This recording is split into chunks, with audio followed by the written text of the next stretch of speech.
Boom, alive. Assalamu alaikum, my chiller fam. It's time to conclude our ranking of horror film franchises. And we got a lot to get through. Peter, how are you doing, man? 3 hours later. 15, 20, 25.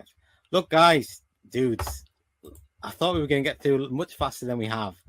But there's 27 movies left to do. And I think we should call it a day. Well, no. Keep going, man. Fast, come on. What? Over? Did you say over? Nothing is over until we decide it is.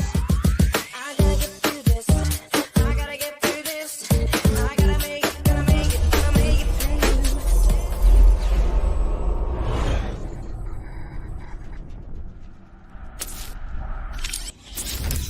So long, chillers.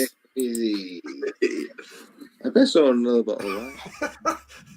Well, how do you like that? Our ranking of horror franchises is now pretty much a franchise of its own. Welcome to the third installment of what will be, by the end of the show, probably the most comprehensive ranking of horror film franchises on YouTube.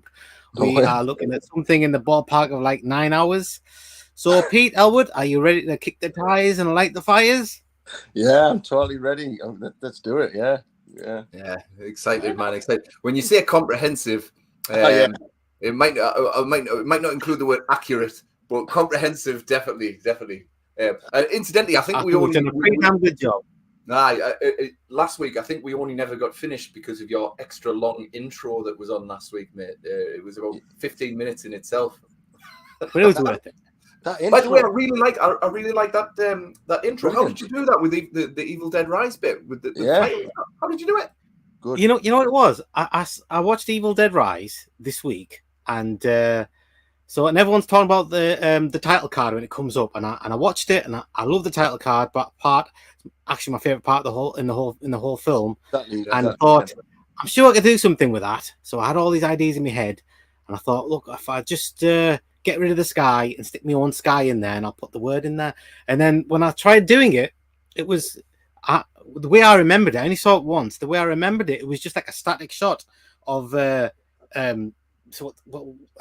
her name, Jessica, like coming out of the water. She's like just stood there, and then the titles come up. But when you look at it, it's like there's like so much to that little title card. Like the camera moves up. Yeah, and like the tree level moves down and the sunlight changes, and towards the end of it, there's like a red filter comes on, and there was so much stuff, and I was like, damn, that's super hard to do. So I used this, I would have done it on Premiere Pro, and I would have masked out the background, but it was too complicated, so I used like an AI tool, a website that does AI, and you can use it for green screening. And I tell you what, mates, you know, they talk about AI, how this technology, how it's going to take over. And, it does a lot of cool stuff. Like, you can give it bits of information. It comes up with all this, like, really creative stuff. But when there's something you really want, like, something exact you want, I tell you what, AI is absolute shit. It doesn't do anything you want to do. Because normally, green screens, they're mostly for if you have, like, just, like, a single object or a person, you want a green screen out around them and keep the person. Or you can invert it and keep the background, get rid of the person. But I needed the sky out. And on this AI app, so all you do, you're putting a few markers on it, and it's supposed to do it itself. And I tried doing it, and it wouldn't do it. So I had to literally do it manually. And then the thing's only like 10 seconds long. And I don't know if it so movies, they go at 24 frames a second. So that's a lot of frames in just 10 seconds. That's still a lot of frames. I literally had to almost like every 5 frames, I had to adjust it every single time myself. And every time I let it go by itself, it would just go haywire and try and green screen the woman out, Jessica. It was so hard, man. It was really, really difficult. Well, I checked on YouTube before, and I thought, I'm sure somebody's done this. I'll get like a tutorial or something. Nobody's done it. Like what I did on my intro. Nobody's done it. And there's not even a bloody Evil Dead Rise font anywhere. And it was like, so the Evil Dead Rise font is basically the Evil Dead font, but it's like, it's stretched. It's thinner and it's stretched. Yeah. And so I thought, okay, I'll get the Evil Dead Rise font and I'll stretch it. And when you stretch it, all the horizontal bits they go all fat because you're stretching it out. So all the vertical bits are fine; they stay the same size. So I spent pretty hours and hours. Literally, it took me 2 evenings to get that little intro done. And so I was looking for a font that looks kind of like the Evil Dead font. And honestly, man, and like and the sun in the background, the sun changes all the way through it. And honestly, it was a massive pain in the backside. I should have just Well, it done it looks on good. Premiere Pro and mapped the whole thing out. Probably would have been easier because I literally had to do it frame by frame. It was such a pain in the backside. Unbelievable. It was. Yeah. It did really good though. Well, the start of Evil Dead Rise, that was brilliant. I was like, Yeah. Should we talk about Evil Dead Rise since we were on that subject? Because Pete saw it last week and he gave it a 7.5 out of 10. He really liked it. Saw it twice. Yeah. Now I watched it twice. I watched it the first time, and you know what? I liked it. I liked it quite a bit, but I wasn't like impressed by it. So all the stuff before the title card thing comes up, I loved all that stuff. And then when it moved to the apartment block, I didn't like it as much. And there was some scenes are really, really good. But I tell you what, it had me thinking before, and I watched it the second time, and it didn't get any better for me. So I still, it's my least favorite of all the Evil Dead films. It wouldn't change the ranking. It still stays in S tier. Yeah. But I don't know. When I was thinking about it between the first time and second time I watched it, I was like thinking about what is it that makes a good Evil Dead movie. And when you think about it, so you got the original Evil Dead, and then you got Evil Dead 2, which is basically an amped up version of Evil Dead 1, isn't it? It's the same thing. And then Army of Darkness is like a total different thing, total different vibe, barely any horror. And then the Evil Dead remake, again, it's another remake. So there's like 3 remakes of Evil Dead. You've got 3 versions of Evil Dead, and then you got Army of Darkness, which is an old thing. So what I like about are you saying we just need the same story over and over again, and that'll do it? What I'm saying is that I like the simplicity of Evil Dead, and with Evil Dead Rise, I don't know, everything seems so like convoluted. I don't know. It's like there's such a like in the original one, they go to a cabin, they find the book, they find a tape player, they press play, the words come out, the Evil Dead come, and everyone starts dying, and that's it. It's like so simple. And in this one, they had to jump through all these hoops that set up everything just so they can get to the point where they play the words, and then the Evil Dead comes, and it was like so convoluted, and like it didn't feel like organic. It just kind of felt forced the whole way through. I was like, the record. Where was the record that played? It was in a vault. In a vault. That's what I'm talking about. So look, there's an earthquake. Oh, let's have an earthquake. Let's have the hotel on the site of an old bank. And so the earthquake opens up a hole, and they go in the hole and find the vault, and like literally nothing else in the vault except this stuff. He finds it all so quickly, and the kid just happens to be like a DJ type dude, so he just happens to have a record player, so he can play the records, and oh look, in the bloody car park, there just happens to be a wood chipper in there. I wonder if that's going to happen to be that's true. like, that's going to play a part later on. I wonder. Oh look, there's a cat up in the vents. Do you hear the cat? I wonder if Vents is going to come up in the story somewhere along the line. To be fair, everything's set up in that movie. You're absolutely right, Vass. Even the point where the scissors, have you got the scissors, and she puts it under the chair. Everything's set up. If the vault was just the Necronomicon, right? With the Necronomicon, that much has all the crosses that the hung. So why put the record right next to it? Surely they could have put that somewhere else in another vault, in another place. Yeah. Or the sign of a good movie is where it makes you not think about these things. Yeah. If it's a really good movie, you don't think about it. But everything was so like the little girl has this little doll head, and she wants to put it on top of a broomstick, and the broomstick breaks, and there's a big sharp point, and look, sharp point. I wonder if that'll come in later on. I wonder why they showed that bit there. And of course it bloody did. I'm like, oh my god. Simple. Keep it simple. The genius of Evil Dead is in the execution. You know what I mean?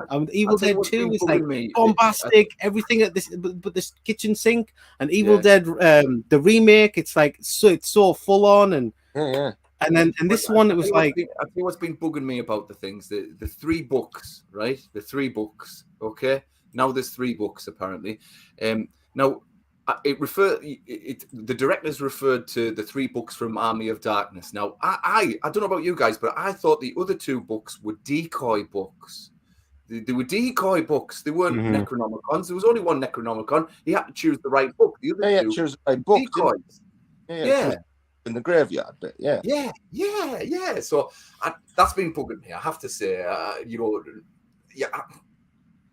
kind of gone back to a movie and said, oh, well, there's 3 books there. So Evil Dead 2013's got a different book. Asher's got a different book, and Evil Dead Rise has got a different book. And I'm thinking, but the other 2 books were decoys, man. They were clearly decoys. Like, I went back and watched Army of Darkness this week, and they are fucking decoys, man. They're definitely decoys. Like, well, yeah. When you got the Necronomicon, I looked at it and I went, "That's not the Necronomicon." Where's the face? Where's the face? Oh, yeah. I was like, I mean, it's so easy to pick the film apart, isn't it? It's just so easy. Like in the beginning, I mean, I don't know if I am nitpicking, but so Deadeye Jessica, right, from the beginning of the movie, she hits a bloody drone in the face and jumps in the water. Spoiler. And so then her boyfriend jumps in, and I'm like, how? And then all of a sudden, there's loads of blood, and a decapitated head comes out of and lands on the pier, and I'm like, how would you get rip somebody's head off underwater? How does that happen? Unless you're a shark. It's like no way she could do that. I mean, come on. I know she's a deadite and all, but there's no way in hell she's ripping that guy's head off the way it looked on the pier, like underwater. Like I said when I first watching, my biggest problem with Evil Dead Rise is there are too many off-screen deaths, and that's something I've never seen in a bloody Evil Dead movie, and you should never see in an Evil Dead movie. You've got to, every death prior to Evil Dead Rise you've seen in all of its glory and all of its gory glory, you know what I mean? And that's what makes an Evil Dead movie. They're intense, you know what I mean? They're tough to watch sometimes. So yeah, I wasn't a fan of off-screen deaths. Did you like the cast? You said like the mother, and I like the mother as well. She was like the best character in it. Yeah. But the other, like the kids and the sister, I didn't like them at all.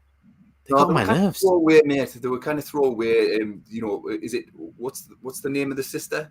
The actress is called Lily Sullivan, and she was serviceable. But I didn't care for the kids. To be fair, I didn't care for the kids. They were all right. One of them was like Danny, the Danny kid. It's like this gender fluid androgynous thing. It's like I checked out on IMDb, and half the person's credits are boys, and half the person's credits are girls. Never. I'm like, seriously, have a look at the kid that plays Danny. The boy. He's called Morgan, but he used to be called Morgana. Oh. I'm like, what the hell's going on here? I had no idea, man. Guys, it's mental. It's totally mental. Yeah, that's what's like. And that's what I was thinking when I was watching the movie. That Danny kid, I honestly didn't like him, her, it, they, whatever it is. Didn't like it at all. But when the earthquake happened, right, and the big hole come in the ground, I'm like, they're literally living upstairs. Why is the reason to go down there? I mean, it's an earthquake. Would you go down in a hole after an earthquake? In the vault. Are you not worried about your man upstairs and not think that the man might be worried about you downstairs? Why would you do that whole scene immediately? You can just go home, make sure everything's all right, and then come back later on. I mean, why wouldn't you do that? And then the mom says, as soon as they open, the mom's saying, I can't, they've gone for pizza, I can't find the kids, and they're asking the neighbors to help. And then literally the doors open, they come out of the elevator, and she says, don't you ever go on an elevator after an earthquake. And then 2 scenes later, she's coming down in the elevator to do the bloody laundry. I'm like, are you what? She doesn't follow her own advice. Live in that building. Honestly, man, none of it made any sense. There's only 3 people that live in that building. Yeah, that apartment was massive. It's just me with that apartment. The biggest apartment ever. It's like bigger than my house. The apartment was so bloody big. It's huge. I think it was in a bad neighborhood. Yeah. So anyway, look, regardless of all that, I did like the movie, but I just was not impressed by the movie. And for an Evil Dead movie, it's funny. I was watching a video, I think it was yesterday, this dude Ben from Cadaver Club, he did like a showcase thing of all these cool merch that he bought, like t-shirts and socks and joggy bottoms, all cool movie ones. And he was saying he took his nephews or something to see. They were very young. To he watched Deadstream with him, and he had this Deadstream merch. And he was saying the vibe's like Evil Dead, and that's what you said as well, Pete. The vibe of, and I was thinking to myself, I think Deadstream is a better Evil Dead vibe sort of movie, horror film, than Evil Dead Rises. If I'm totally honest, I think Dead, And I always said if they wanted to make another Evil Dead, I wouldn't mind seeing a found footage version of Evil Dead. I wouldn't mind seeing that. That would be a great idea. And Deadstream's about the closest thing you're going to get to it. But that is what I wanted to see, was like a found footage version of Evil Dead. That would be scary, man. And this movie, Evil Dead Rise, is not scary. It's not scary at all. It's not scary at all. I mean, the woman's creepy and everything, but apart from that, we saw that in the trailer, man. It's just not a scary movie at all. The trailer, Evil Dead 2013 is much better. Yeah, my least favorite.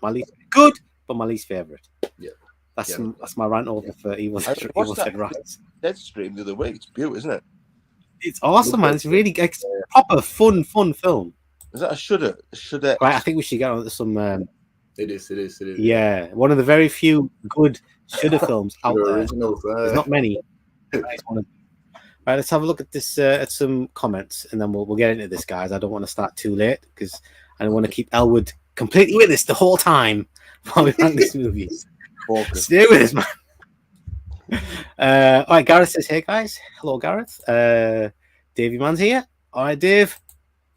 Dave says, I saw Evil Dead Rise. Also, it was okay.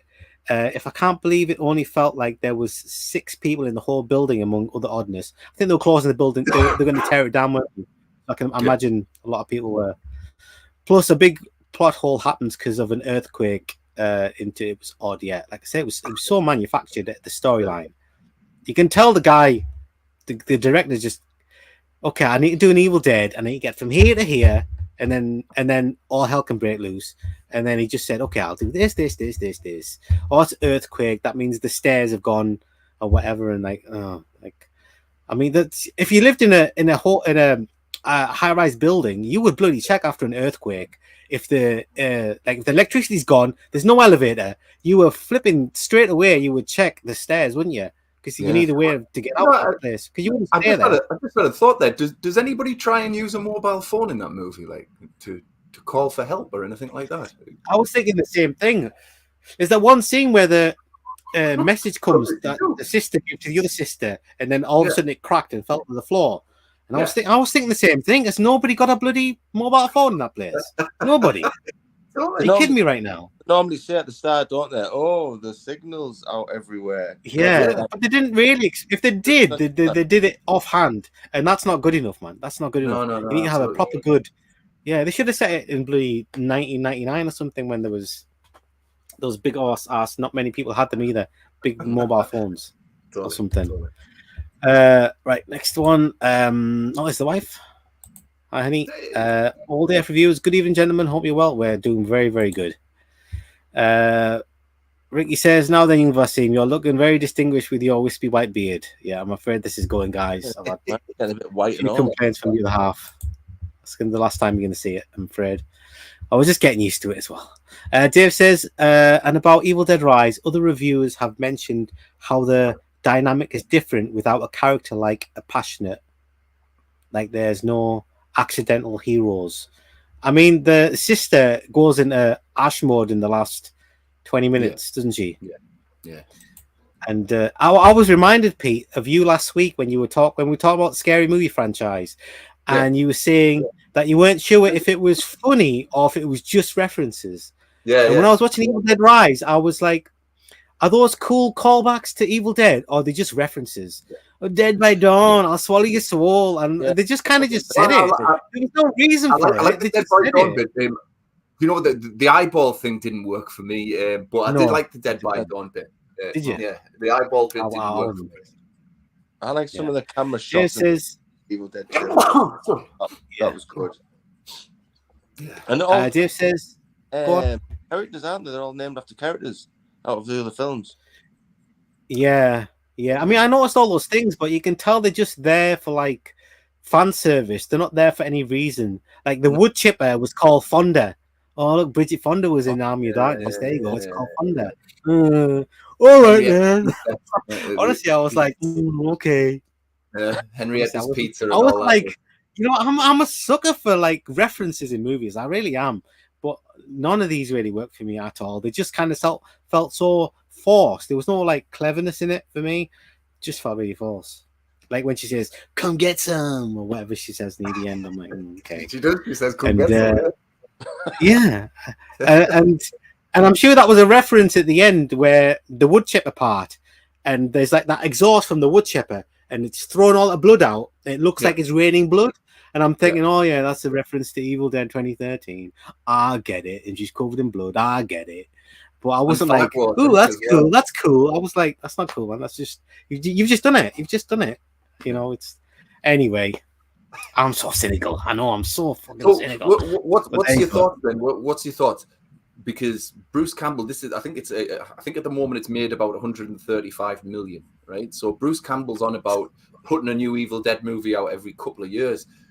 I don't know. Every couple of years, I kind of like my Evil Dead movie once every 10 years. What do you think? What is that? Do a found footage Evil Dead. I'll watch that tomorrow. Do a scary found footage Evil. Although I'm not quite sure if you can. Yeah, I'm sure you could like and have some like groovy camera work with it. Yeah. Like what Michael Bay does. Have you seen The Ambulance with Michael Bay? It's a crap film, but he does some great swooping shots with the drones and stuff, and it's like really kind of. Got a lot of momentum to those bits, but yeah, they did. But I don't know. I kind of blame Bruce Campbell for bigging this film up so much. I don't like it when people do that. Like Stephen King did it for Maximum Overdrive and the trailer. This movie's gonna scare the hell out of you, and I'm like, come on, then do it. And I like the film. I mean, honestly, I do like, but it's not a scary film. To be fair to Stephen King, he was on a hell of a lot of cocaine. What's Bruce Campbell's excuse then? He was saying this is going to be proper scary. This is going to be this, that, and the other. You're going to be like producer. He's a producer. It's his job to say these things. And I'm like, Bruce, you let me down, mate. I don't know. So is Bruce? I know it's a TV show, but is Bruce not making any more Resident Evil Dead like? No. I think he says you're tired of Lash. Yeah. Yeah, but never say never, man. Never say never. I think. Do you know what? I think I'd quite like to see a Bubba Hotep old Ash getting attacked by deadites in a fucking old people's home or something like that. Like, I'd watch that. Wouldn't it? Yeah. Right, Dave says. Plus, I was surprised that they didn't take their pizzas, even though the pizzas might have been ruined in the boxes. Yeah, they were still edible. Yeah, they were still edible. I was thinking the same thing. Don't go in the hole. Grab the pizzas, go upstairs, have some food, relax. Just been through an earthquake. No, I've got to go down there. And the first 4 things he finds are exactly what he needs to resurrect the Evil Dead. Wasn't that so convenient? Anyway, do you know what though? Do you know what? And someone said this to me this week, and I was like, well, I don't know if that's the case, right? Have you ever got the impression on an Evil Dead movie that the book compels you to read from it? You know, you're compelled. No. It's fucking with your head or something like that. No. Someone said that to me, and I was like, I'm not sure that's the case. But one of the things that I thought it's just curiosity in it. It's just curiosity. That's all it is. There's a tape there. There's a book and there's a tape. You look at the book, look at the pictures, hear tape, you press play, and then somebody says, "Turn it off! Turn it off!" And then you turn it off. But it's too late by then. It's just too late. Well, one of the things I thought was weird in this one was he goes to turn the record off. He has this epiphany. Do you know what? This doesn't sound good. I'm going to turn it off. And he gets that little electric shock, and the record player won't let him turn the record off. So that was different. That was different to anything I think I've seen before. Because, like you just said, he could have just pulled the plug out, dude. He could have just pulled the plug out. It's true. Yeah, he could have done. And he had to speed it up as well, didn't he? Yeah. Yeah, I do it. What's that all about? Oh, was he speed? Yeah. Why did they have to do that? Why did they have to change the speed? I thought record players have like different speed settings on it. Two speeds in the olden days, didn't you? One for your little big record, didn't you? Yeah. Like a long time ago. I'm not too sure. A very long time ago. You know, the only record I ever had, the only records I don't think I've ever had a record player was You remember Naughty by Nature, OPP? You down Okay. with OPP? I had a record of that, a little single 7-inch record of that. I only had it because it had like those. I don't know if you remember. Naughty by Nature had it was like two bats, like their logo thing. It was like all over that thing. I used to really like their logo, so I bought it just for that reason. And I like the song as well, but obviously I can't play it on without a record player. Yeah, no, I've never been into vinyls, to be honest with you. No, it's a good song that. Naughty by Yeah. Nature. Wonder what they're doing these days. Yeah. Dave says they also did the foreboding thing with the scissors. They mentioned the scissors in the beginning. Angie, you wonder if they're going to come into play. Yeah, totally, man. Totally. I mean, honestly, I wasn't trying to look for these things. They were just kind of just kept coming up because the story wasn't simple. They didn't keep it simple. And that was a mistake. It was a mistake. What to say? It's Evil Dead, man. Keep it simple. Or find a way to make it simple. But they just too many like hoops going through too many hoops just to get to a certain point. It's like those disaster movies you watch, like where you see all these kind of things all set up before the disaster happens. Yeah. And in disaster movies, all you care about is the disaster part because there's normally cool scenes of carnage or whatever. But all those bits is like okay, that's going to happen to this location because they've set it all up. And that's going to happen to this and that's exactly what they did with Evil Dead Rise. It just set it up so like I don't know. It could have just been so like organic and like nicely done, but they didn't. It was I don't know. So who made it? Who did the script? Is there anyone decent? He wrote it. I think I read that he wrote it during lockdown. Lee Cronin guy, the director, he wrote it during lockdown. I think Sam Raimi would have said, "Look, man, I like it. I'm sure you can do a great job, but you just gotta tighten it up a little bit and just keep it simple. Remember, watch Evil Dead. Watch Evil Dead. To be honest, I reckon most of the callbacks in the movie references are from Evil Dead 2. There's a few from the other ones, but mostly it was Evil Dead 2. So, and that's my favorite, and that's our favorite. So I thought I would like that more because of that, but did not win me over. But I still like the movie. Just don't get me wrong, I still like the movie. It's a good movie. But for an Evil Dead movie, I was wanting a little bit more. Dave says I've never heard the term joggy bottoms before. He called them sweatpants. That's what he said. He said sweatpants. But I looked at them and I thought they look like joggy bottoms to me. Anyway, Garrett says I had a lot of problems with Evil Dead Rise. There you go. I mean, a lot of people love it. I've seen lots of rankings of it, and they come in quite high. Evil Dead Rise. A lot of them. I think it scores higher with younger folk and older folk who's maybe kind of grew up with Evil Dead are a little bit more a little bit less unforgiving with it for sure. Oh, Matthew's here. Evil Dead 1 and 2 always be the best. Don't care much about the new film. I don't know why it should have been the best movie of the year, man. It really should have been. It was like just had that feeling, it was building up and building up. It's supposed to go out. I can see why they like the way when it was made not to go to the cinema. I know that sounds funny, but like some of the scenes, some of the effects were a little bit janky. There was a lot of CGI in there. I remember Bruce Campbell saying that there's loads of practical stuff, and there was, but there was a lot of CGI in there, guys. Do you not think there was a lot of CGI with the blood and the? It felt to me like it didn't feel like it was. Yeah. There's a fair bit. Dave says I got. I was going to say the decapitated head at the start looked a bit ropey. Yeah, cocaine berries, isn't it? Yeah. Okay. Dave says I got to see Maximum Overdrive in theaters. I'm with a friend and I paid for it. Funny thing is, we got carded. I only made it in because my friend had his. Nice. How much do you guys like Maximum Overdrive? It's because it's grown on me over the years. It's grown on me. I watched it because it wasn't scary. I didn't really love it, but I watched it a few times, and it's just like a really fun film. Like those mid-80s. There's a lot of those films in the mid-80s that were just like a lot of fun, not like necessarily scary or anything, but just a lot of fun, like silly fun. Do you know what I mean? Yeah. And I thought that's definitely one of them.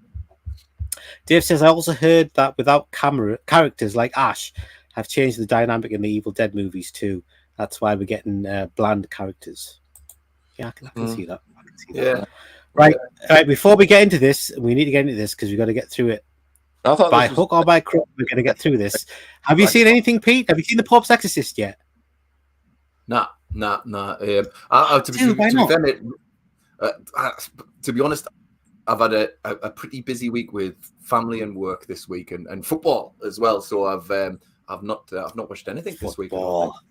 You said you like possession films. I don't believe you anymore. You said you like them so much. I thought you would have been itching to watch this movie. No, I had a couple of clips there. I wanted to. Yeah. I'll show you the clip because I've got it now. This is my favorite part of Pope's Exorcist. I'll show the little quick clip, and I don't know why it tickled me, but this little scene tickled me in this movie. I'll show it now. What the fuck is that? Bring me the priest. Can you help us? Yes.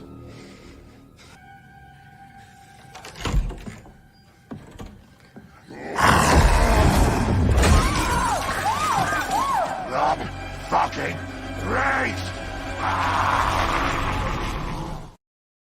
I thought that was funny when that happened.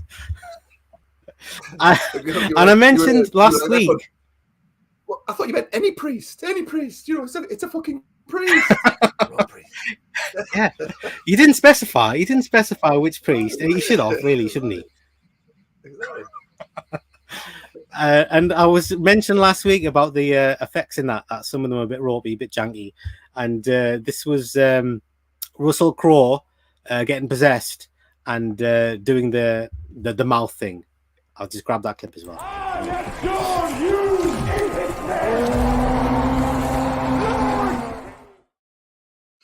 The mouth thing, yes. Not fell asleep by then. Not very scary.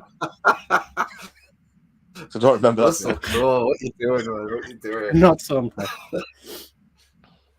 Right. So, has anybody seen anything then, or should we just get straight on with it? When you're watching The Pope's Exorcist, does it have subtitles? The version I saw did, and you do need. There's a lot of stuff in Italian. That's why I didn't watch mine. All right. Okay. And I was like, "This is in Italian," so I couldn't really understand what was going on. Doesn't it do that thing if you watch it on VLC player? The VLC player will find the subtitles for you. Oh no, I don't know. I was watching. If you click on the subtitles, it'll say, "Try and find it," and it'll go to the scrape it off the internet and bring it to you. Yeah. No, I watched it on the projector. Right. So should we get into this then, guys? Yeah. Right. Let's do it. Right. Can we all see that? Okay. Yeah. I'll quickly. So look, still the one to beat is the Evil Dead franchise. Even with Evil Dead Rise, it's staying there in S tier, and we've got. Well, you can see all those movies in A tier. I'm not sure if Blair Witch should be there, but there it is. And did we put Blair Witch? Yeah, you made me. We had a big thing, guys. That's my favorite about film. Blair Witch being the best. Yeah. You made that clear. So we're doing all right on the not seen, don't remember. There's only 1, 2, 3, 4, 5, 6, 7. I mean, it's almost like 100 films here. We've only got a few that we haven't. Yeah, I reckon so. There's some pretty obscure titles, franchises here, like straight to video franchises that I'm not sure. So let's move on to the next one, and it is Tremors, guys. Tremors. How many of the Tremors films have you guys seen? I've got to be honest, Vass. I've only seen Tremors. I was never interested in any of the fucking sequels of whatsoever. We all know Tremors. Tremors is a classic of our I love Tremors, but absolutely adore Tremors. Yeah, I was kind of like no Kevin Bacon. I think I might have seen another Tremors movie, but yeah, totally. I've seen another Tremors movie, but I cannot remember which one it was, and I didn't like it, so I never watched any of the others. And the last couple I've seen little clips of, and they look pretty cheap. I think they're all pretty cheap after the first one. Yeah. Tremors So, Graboids Take Manhattan. have you only seen the one as well, Elwood? I think Graboids Take Manhattan. Yeah. Tremors 6. Brilliant. And they can walk. Let's add that to the. Let's add that to the don't know, don't remember. The Tremors. Tremors. I've got a feeling if you had seen them. Yeah, go on. Tremors 1 was brilliant, though, wasn't it? Yeah. Tremors 1 is an amazing movie. Another classic from 1990. 1990 is full of classic horror films.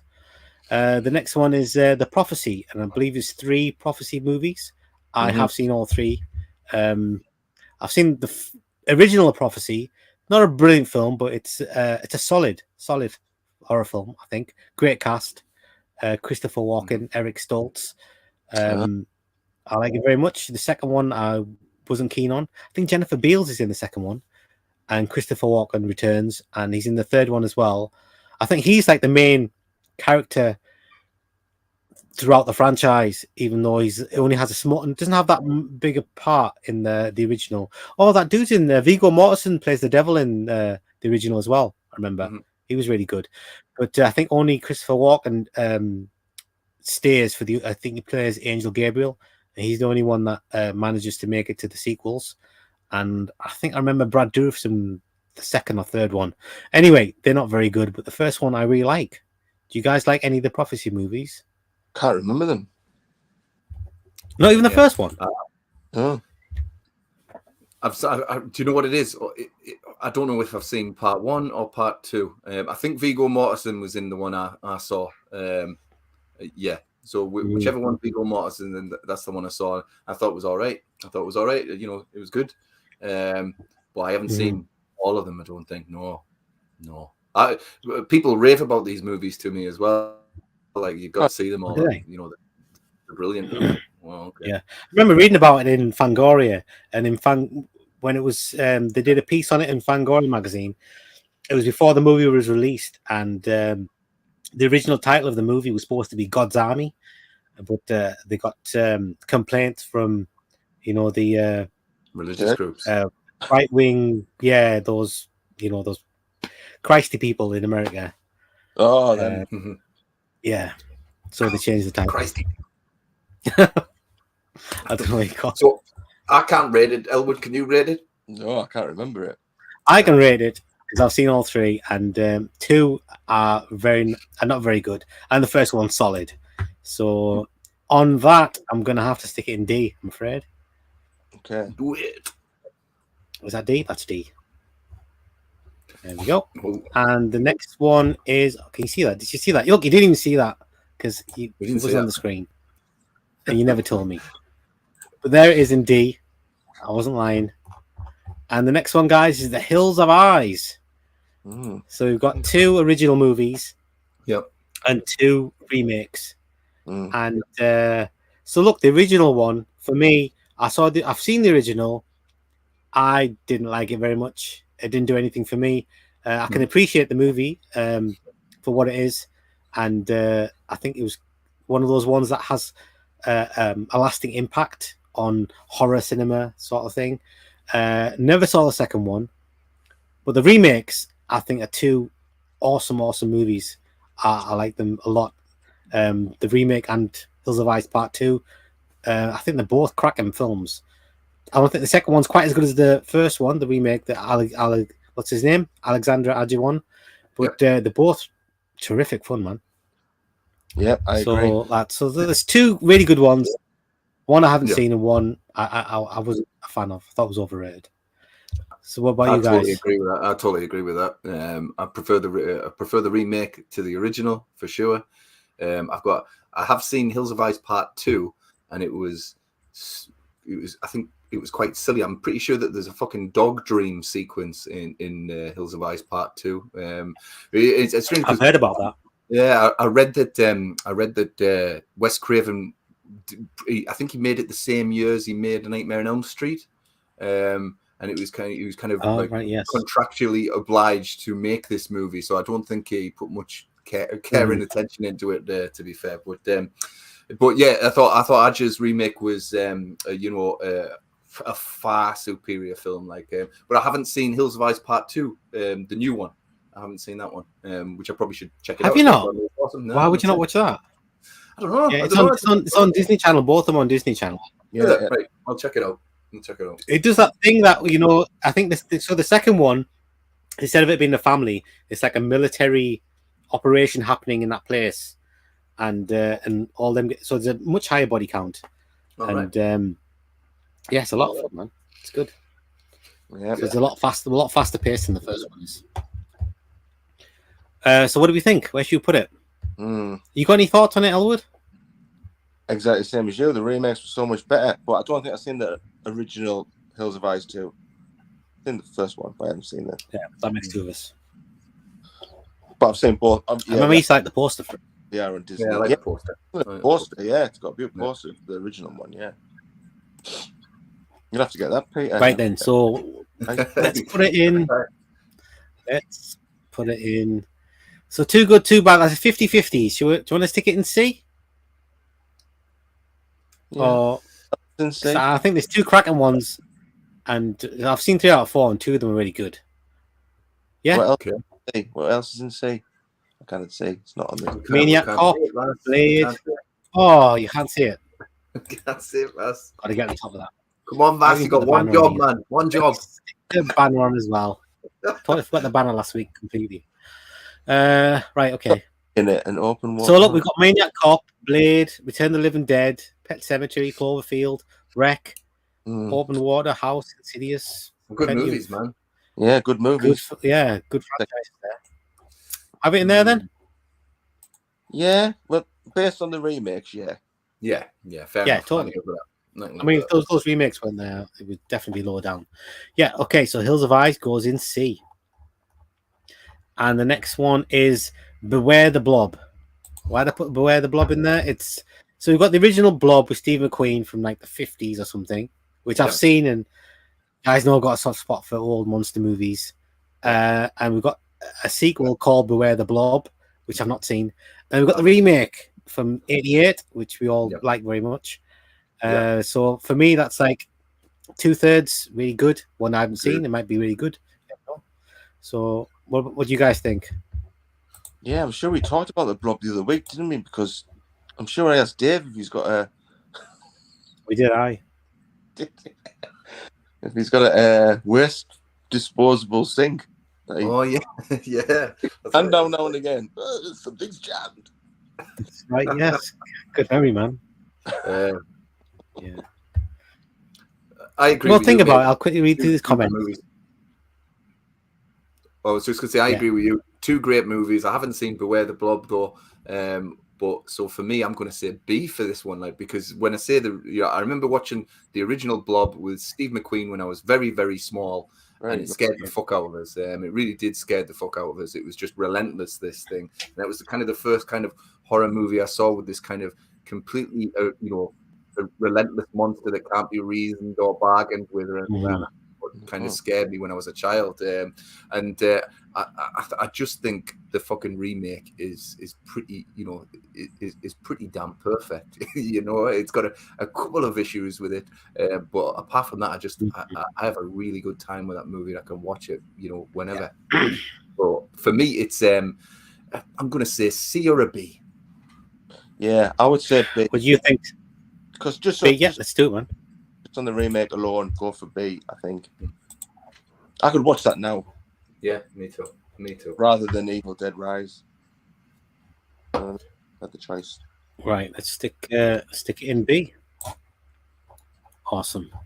Right, let's. Can't believe we put. Right, so the next one on the list is Jeepers Creepers. But before we talk about Jeepers Creepers, I'll go through some comments. Okay. Dave says, I mostly like Maximum Overdrive. I heard there's a new steel case version of it on Blu-ray now too. That's right, yeah.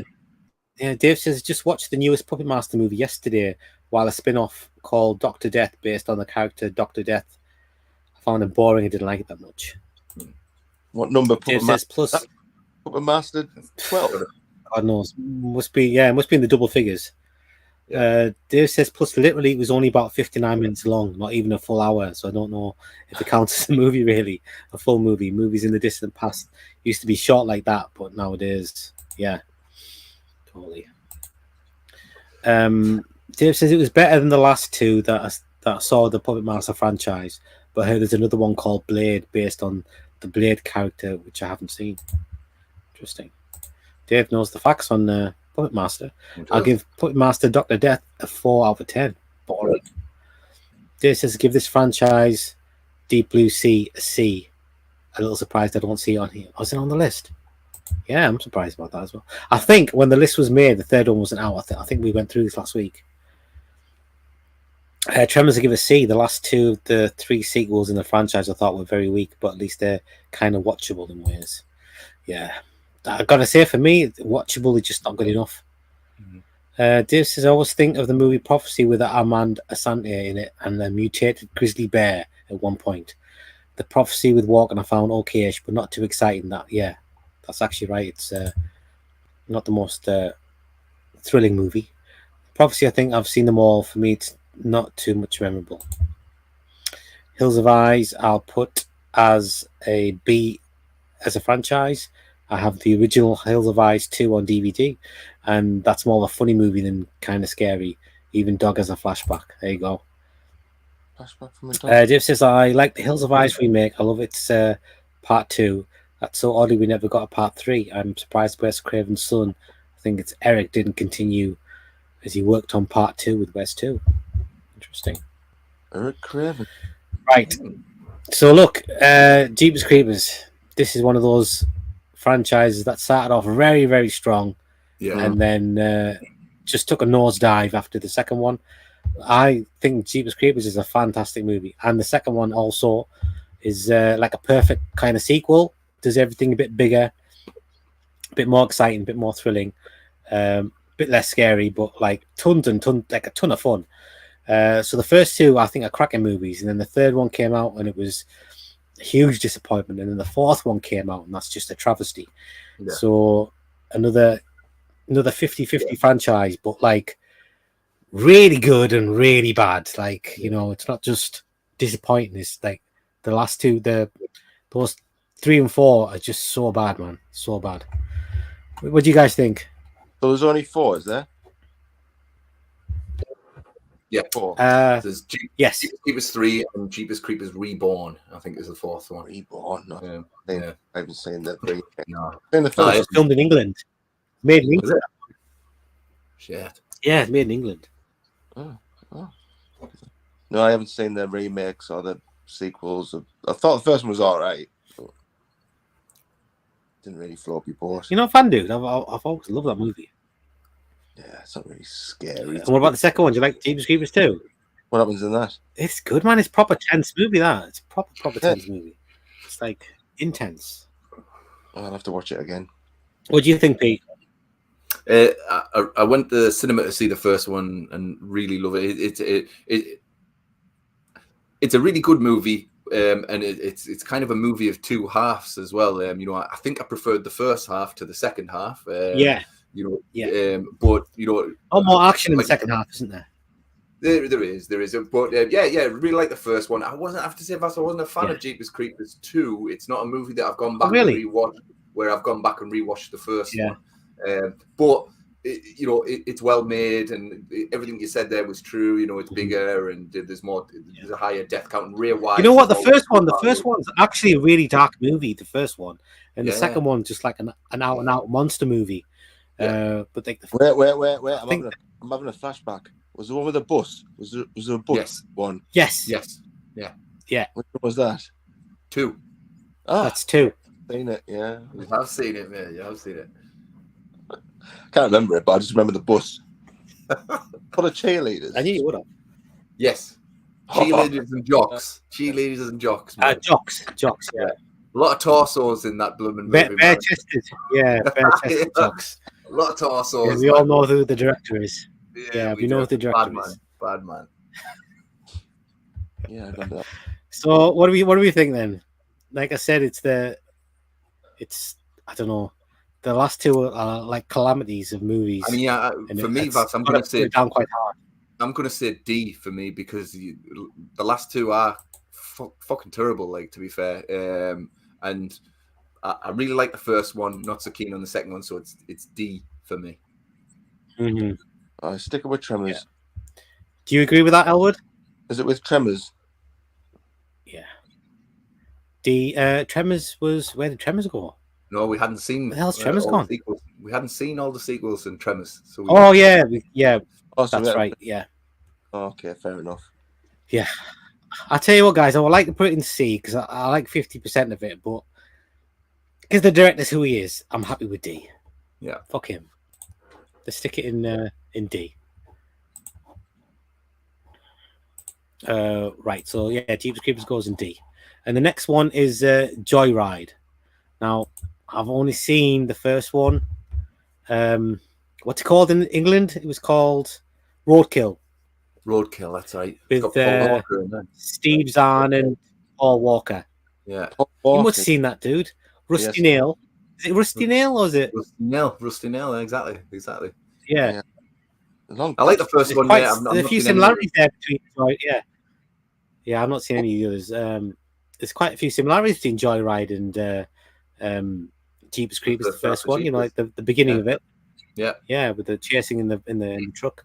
But yeah, I mean, it's a cracking film, is Joyride. But I've not seen any of the others. No me. Yeah, so just put that in. Can't really rate that one. I've seen the original, when it came out. I haven't seen any others. Right, and the next one is The Stepfather. I'm going to have to really think hard on that because it's so long ago since I've seen these movies. Long time. So there's 3 Stepfather movies. The first 2 have got Terry O'Quinn as the stepfather. The third one's got some other dude in it. I've seen all those 3. I believe there's a scene with a wood chipper in it as well, with Stepfather 3. And then they did a remake as well. In the late 2000s, yeah. Yeah, I love Stepfather 1 and 2. I love Stepfather 1 and 2. I think fucking Terry O'Quinn is just awesome in these movies. Like, he was born to play this character. Like, I don't think scary character, isn't he? Yeah. Yeah. I don't think I've seen Stepfather 3, and I've seen the remake, and the remake was kind of pish. To be fair, it was like PG-13 pish. Like a TV movie, didn't it? Exactly. So, 50-50 franchise for me because I love the first 2. Like, I think they're great. What about you, Elwood? Well, I think I owned them on VHS, The Stepfathers. That's a long time ago. In the massive. See if you can dig them out. You might still have them. Eh? I might still have them. Yeah. See if you can dig them out. You might still have them, dude. Yeah. But the remake, I think I switched it off. I think I just switched it off. Yeah.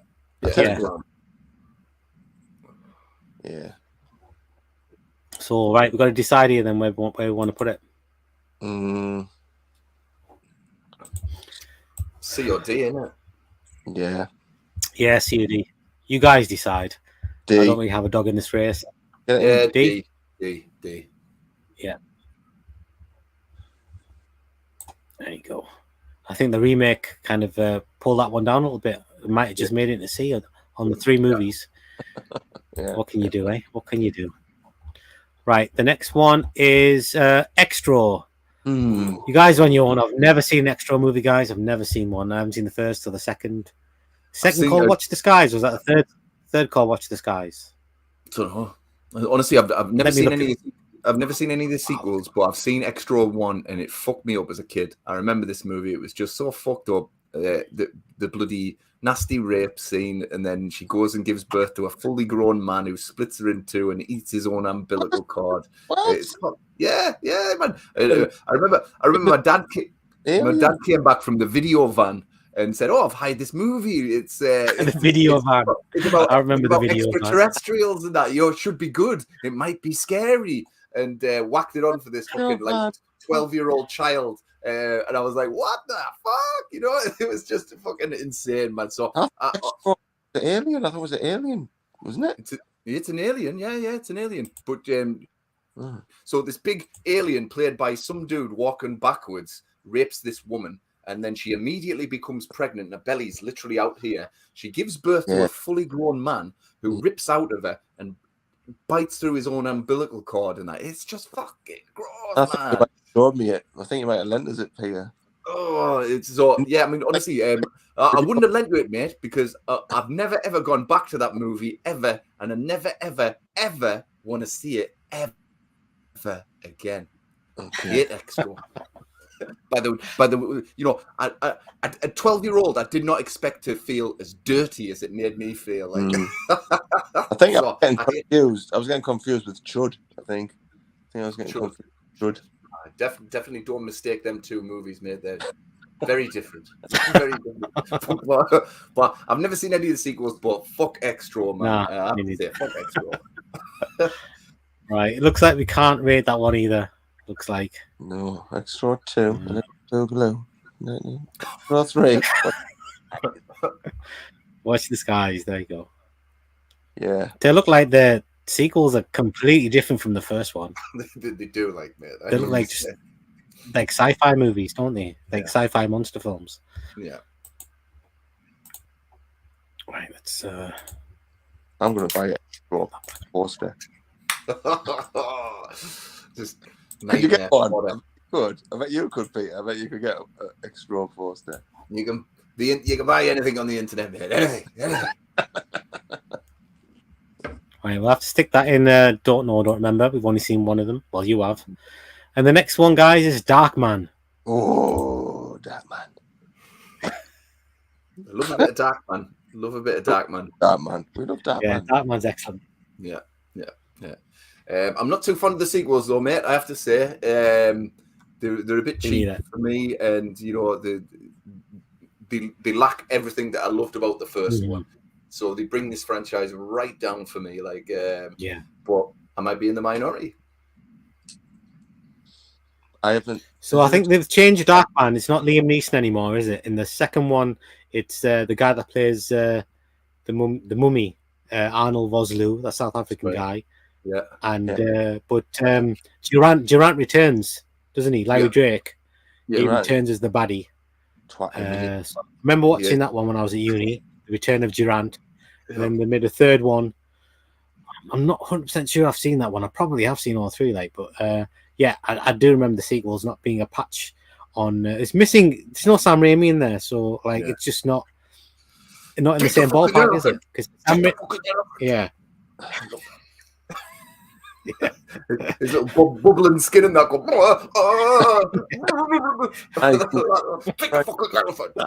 Fucking brilliant, man. His skin last like 50 minutes, it's me. Say again? Like, how long does his skin last before it started? 60 minutes, like 70 minutes or something like that. Yeah, I don't know. 70 minutes, yeah. Yeah. That's a geeky question, that, isn't it?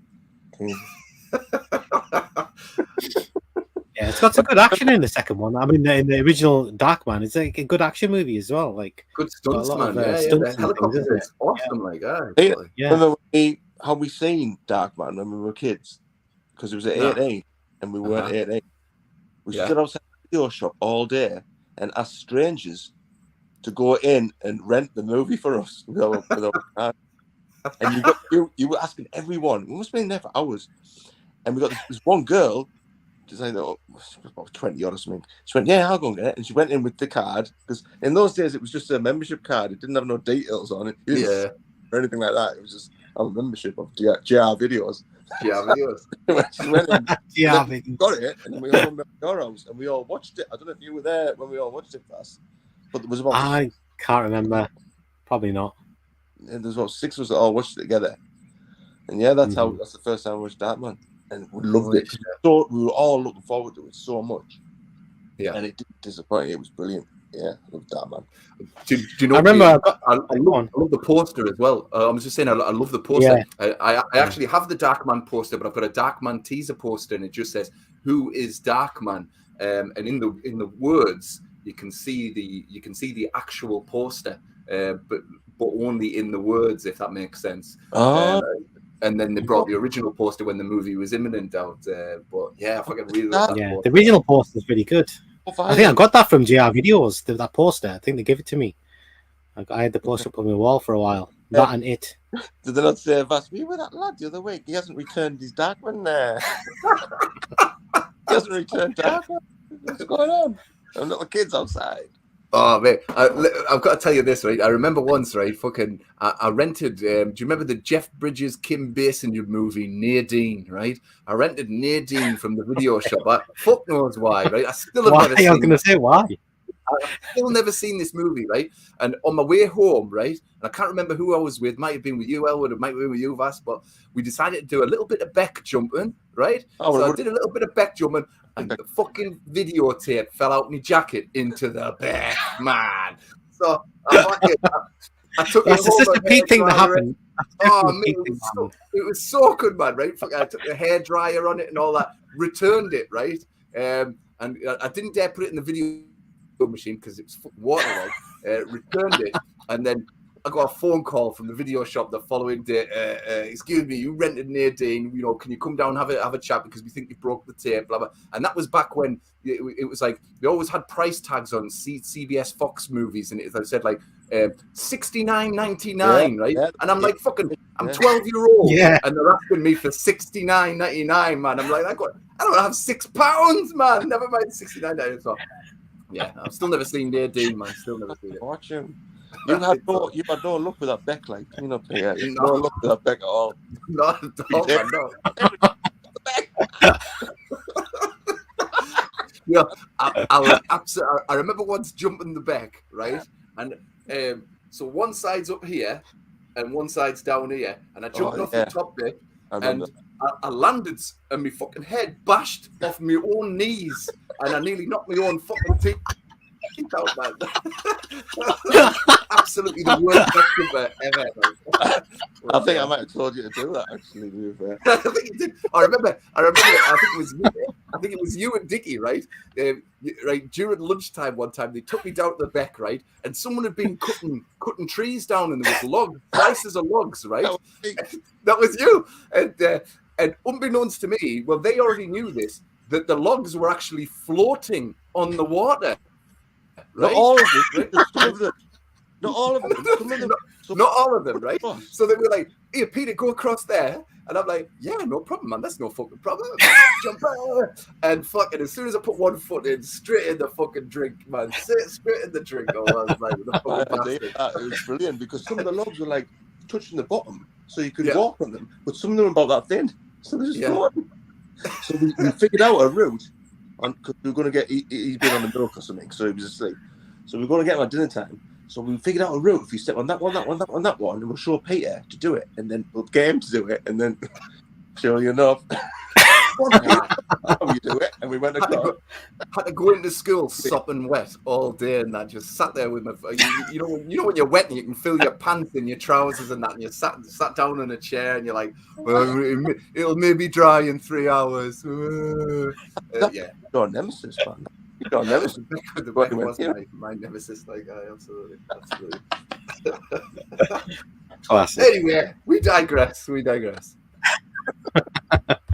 Right. So I guess we're saying there's one really good one and two not very good ones. So where does that leave us? In D? D.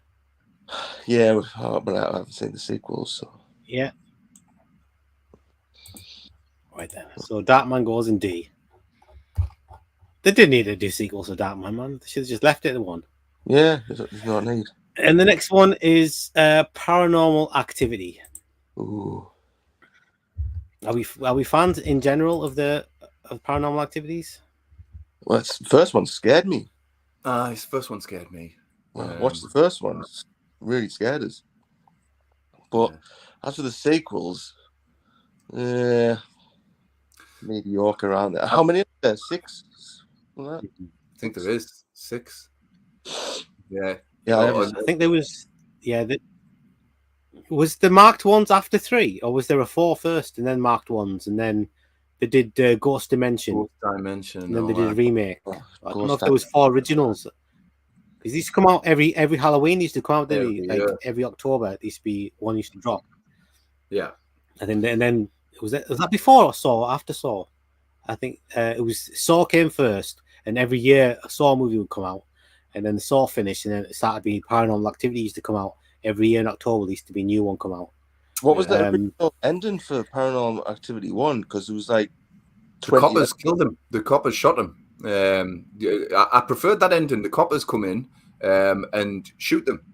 I believe. Yeah, which is kind of on point. To be fair, when you think about American coppers, they probably would shoot you in your own home. Thinking, I don't remember ending like that, and then watching it again, going, I don't remember ending like that. Yeah, because I think she's got a knife or something like that, and she won't drop the knife, and I think she's already killed her husband and stuff like that. And I think the coppers kill her, shoot her. So and I think that was Spielberg's only condition that they changed the ending, because Spielberg saw it. Phoned his agent and said, I get this film out of my house. He says, it's so scary, I don't actually want it in my house. And then he contacted the Oren Peli, I think it was, and said, listen, I'll produce it, and we'll give it major distribution, but you need to change the ending. And that's why the ending got changed. Oh. I reckon they're all not. Don't think there's like a really bad one in the lot. They're all fairly watchable. Some better than others. I mean, personally, I like 3, the one set in the 80s. 3's good. That's my favorite one. But yeah, I mean, generally found footage stuff is it's normally has a bit of a pacing issue for me, because there's a lot of stuff where not much is happening, and then you'll get a jump scare. But the jump scares always work because you've been waiting so long for something to happen, and then when it happens really fast. So they always work. I thought you would like this a lot because you like found footage movies, Elwood, don't you? Yeah, it is my favorite genre. It's just the first one scared us, and then I was like, when I started watching the other ones, I was like, I bet, so. But the first one, I would put it up there. Yeah. Did you guys like the newest one? I think it just came out last year. I think it was. Can't remember what was it called. The newest Paranormal Activity. I don't know if I've seen it, Vass. You'd have to tell me the name of the title. Let's find out. Yeah. It's on the tip of my tongue as well. Paranormal movies. Okay, so there was 4 Paranormal Activity movies, then the marked ones, then Fourth Dimension, and then Next of Kin, which came out in 2021. I have seen Next of Kin. I have seen that one. Yeah, it wasn't that bad. It wasn't great. It wasn't that bad. They're all fair. They're all fair movies. Like, I mean, to be fair, mate, there's nothing groundbreaking in this franchise apart from the first one was quite nice, because it was good to see a found footage doing well, and I think it was the first one that really did well. I think it made over 100 million after the Blair Witch. But Pete, don't you think Rec should have been the one, because Rec's a much better movie. Right, came out a couple of years before Paranormal Activity. Rec should be the one that the masses don't do subtitles, mate, and that's the problem with Rec. The masses don't do subtitles. It's tough to read and watch at the same time, so they tell me. Rec undoubtedly is for me 50 Paranormal Activities. Like it's a different class altogether. Like but for me, this franchise, mate, I'm gonna say D. Because it never really gets over a flutter for and there are fucking far too many sequels, man. I mean, there are just far too many, and they don't really cover anything new. There's no new ground or anything like that, and What do you reckon, Albert? I would have said C, because I reckon they're all looking at even the worst ones. They're all still watchable. They're all still pretty decent. I mean, C is like an okay film. So there's nothing below an okay film. So I don't see how. To be fair, you're right. I've never hated any of them. So yeah. Fair enough. You got a big consistency there. Like there's none of them that are like really disappointing. There's no Jeepers Creepers 3 bad movie in that franchise, is there? True. What do you think, Elwood?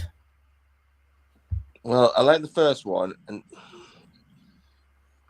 it was scary, wasn't it? The first one was scary. Yeah. But I think a couple of the sequels I have switched off. Maybe seriously, too scared. Don't know. Sometimes that happens. You pussy. Sometimes it does. It does happen. I'm too scared to switch it off. So, yeah. Elwood, I see something in the woods behind you, mate. Watch it tonight, man. I just saw something dark floating around in the woods behind you. Slenderman. Oh shit! Could have been. Could have been a crow. Hey, everything in them woods. Too big for a crow. The owls, monkeys, everything on us. Cocaine bears. Yes. Fuck. So go on then. Should we put it in D or C? D. I'm going for C. What do you think, Elwood? D. Well, D. All right. I haven't really watched many of the others. That's fine. We'll stick it in D. Yeah. I mean, at the time when they came out, I didn't really like them because I thought there was a lot better horror films around. But I've watched them since, and they have grown on me a bit. But I'm totally happy with them being in D. So we've stuck Paranormal Activity, the franchise, in D. The franchise. Does that feel right to you? D, yeah? Yes. Yeah. Yes. Let's go with that then. And the next one is the Slumber Party Massacre. And again, I'm not going to be much help because I saw the first one, I hated it. So I didn't watch 2 and 3. And I watched the remake and I hated that. So I've seen 2 and I hated both of them. Did you make that the other week? Slumber Party Massacre. Did I watch it? It was something like that. You might have done if you were on Shudder. Yeah, super low budget, really. And there was a scene with a guy in the shower, and it went on for way too long. Was it that one? I don't remember. I don't remember. Guy's got big drill, isn't he? Yeah, I'm the same as you. I've only seen the original, didn't like it, and hated the remake. I mean, with a passion, hated it. Yeah, that shit. Yeah. So yeah. Would you think, Elwood? You can't remember if you've seen him, can you? I remember that guy in the shower on for like 20 odd minutes. I'm sure it was Slumber Party. It might not have been. Right then.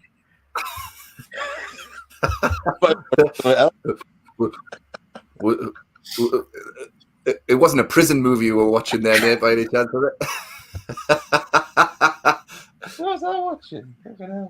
No, yeah, we'll stick it in. Crap. Yeah, so I think we've seen 50% of the franchise. I think it's good enough to rank it. I'm happy with F. What do you think, Pete? Is that too low? No, that's fine. That's fine. Oh, the lower the better. Yeah.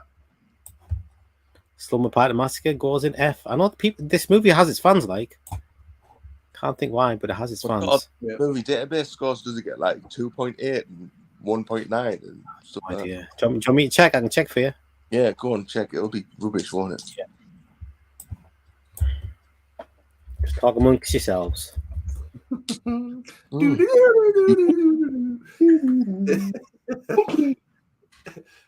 a monkey.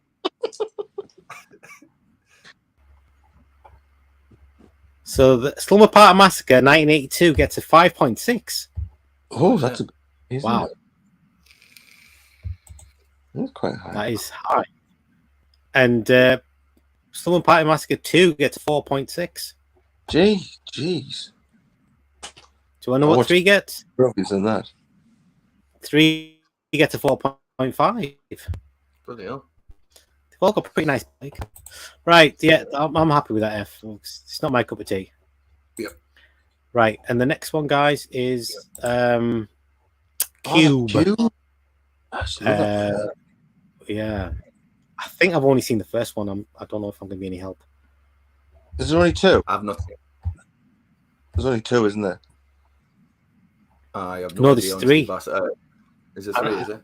I think there's a remake as well, isn't there? There's a Japanese version of Cube. Is that right? That's right. There is. Was it Canadian or something like that? Or yeah, it was. Yeah. I watched the first one at the cinema when I was at uni, so it must have been late 90s. Yeah, it's good. First one's beautiful. And I thought it was okay. Yeah, I mean, it was decent. Yeah. I don't think I've seen this. I've not seen any Cube movies, man. You haven't seen Cube 1? You've got to see Cube. Is it good, is it? Yeah, it's brilliant. All right, I'll check it out. But no, I've not seen any of them. Right, I think we're going to have to put that in can't rate. Let's get to some comments. Dave says, I really like the concept of Jeepers Creepers, but I saw it in the movie theaters when it came out that first week and I did not like it. After the first 20 minutes, it was terrible. Gosh. Ironically, oddly, I love most of part 2, even though it was very clunky story and some of it was dumb and some of it didn't make sense. But he's got a DVD. Jeepers Creepers 1, I'll give it 2.5. Ooh, that's very low. That's hard. Part 2 gives it 8 out of 10. Dave says, I did not. Did I? I didn't like part 3 at all. I've not seen the newest one called Reborn. I've heard nothing good about it. Yeah. It's definitely one to avoid. Matthew says, I can see Extra in the list. Original movie, the best one. Rest are ridiculous rubbish. Matthew knows his movies. Yes. Dave says, I give the franchise Joyride a C. A good part 1 and then a very bland part 2 and an even blander part 3. Dave says, maybe actually with only one good movie, I'll give it a D because the other 2 were so forgettable. Extra is almost too silly to grade, I find. I particularly remember a kind of like part 2, but I don't remember much about it. Extra is a franchise and gives it a D. Dave says, I don't think I saw Extra 3. I don't think many people did. I can't remember off the top of my head if I've seen that one. Yeah, a lot of these direct-to-video movies, man, you see them on the shelves and there's nothing there that makes you want to think, I'll check that out. They just kind of, they don't even put any effort in the covers. Like, they look like they're going to be rubbish, so you think, why bother? Dave says, I like most of Darkman Part 1. I just didn't like the fingers getting broken scene, which I thought was very disgusting and disturbing on purpose. Part 2's okay and had Renee O'Connor in it. Is that the cigar thing? Yeah. I think so, yeah. That's a good scene, that, like. Dave says, Part 3, I don't remember too much. I hate franchises that change lead actors after Part 1 and Part 2. It happened with RoboCop and with Wishmaster. Elwood, do you like RoboCop 3? Do you remember RoboCop 3? No. Oh. He flies. He flies in that one, mate. He flies in that one, yeah. And he fights a ninja. A robot ninja. RoboCop fighting ninja? I think it's underrated. I think it's an underrated RoboCop film. I'd even go as far as saying I think I prefer it to Part 2. Part 2 is very mean-spirited. I just do. I think it's better than Part 2. Part 2 is very mean-spirited. It's got cool effects in it. And I like the fight, like the RoboCop stuff is good, and the Ed 209 stuff is really good. But I didn't like the overarching story with that little kid in the lead. A little bastard. He is a little bastard. Anyway, I think it's underrated. RoboCop remake. That was a bit crap, wasn't it? That was people should be ragging on that one far more than RoboCop 3. Dave's here. Hope you guys are well. I'm very well, thanks, mate.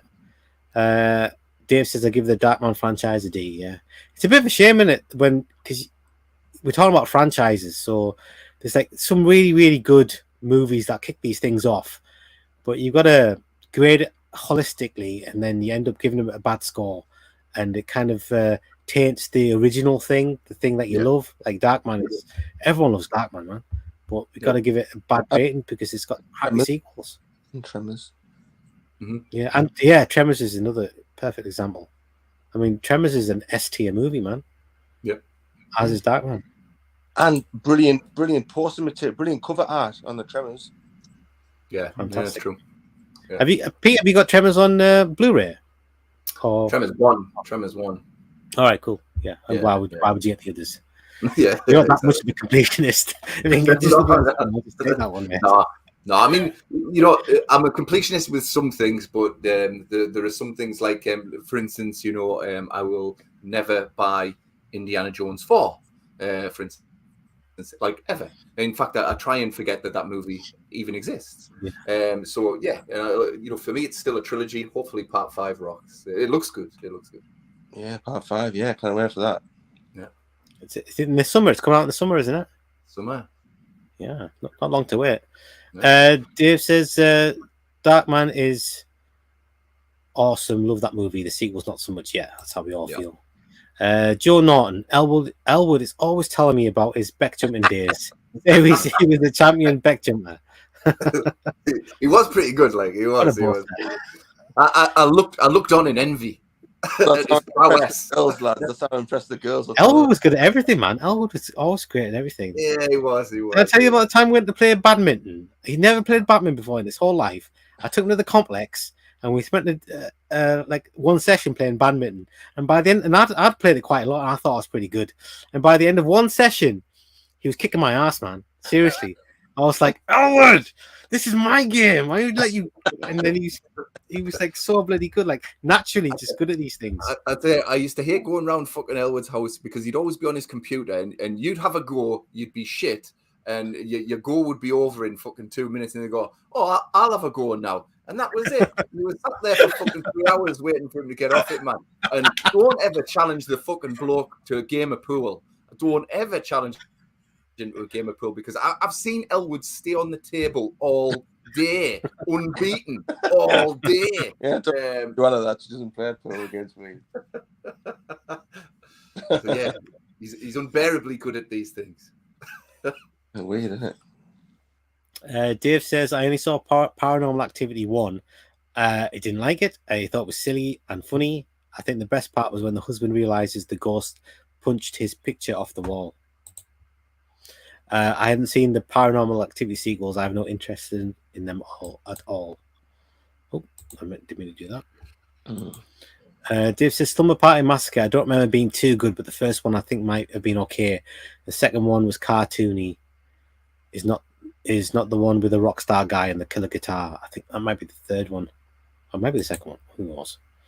I hit the wrench icon accidentally because a comment of mine. No worries, Dave. Dave says, I got to see Robocop London to Bolson theaters. Dave, start typing. What? Start typing instead of talking type. He's too busy admiring. At least he thinks Robocop 3 is okay. Good man, Dave. Good man. Right? Did we actually rate that last movie, Cube? What did we decide with Cube? I don't remember. I haven't seen him. Yeah, so let's just put it in the can't really comment on that one. We haven't seen enough of them. Yeah. And the next one is Subspecies. Now I've seen one Subspecies movie, so I think there's 3 in total. I think they're making a new one as well. I think there's 3. They're like vampire films, but like romantic ones. And I think I can't remember if I saw 2 or 3 because they were made back to back, but it was rubbish, absolute rubbish. But I've not seen any of the others. I can't imagine them being any better. But to be fair, I don't think I can rank it. Albert, have you seen any Subspecies movies? Never even heard of it. Seriously, yeah. Nope. Peter, I don't think you've seen any, have you? No, not seen any of them yet. No, let's just stick it in. Can't rank the one.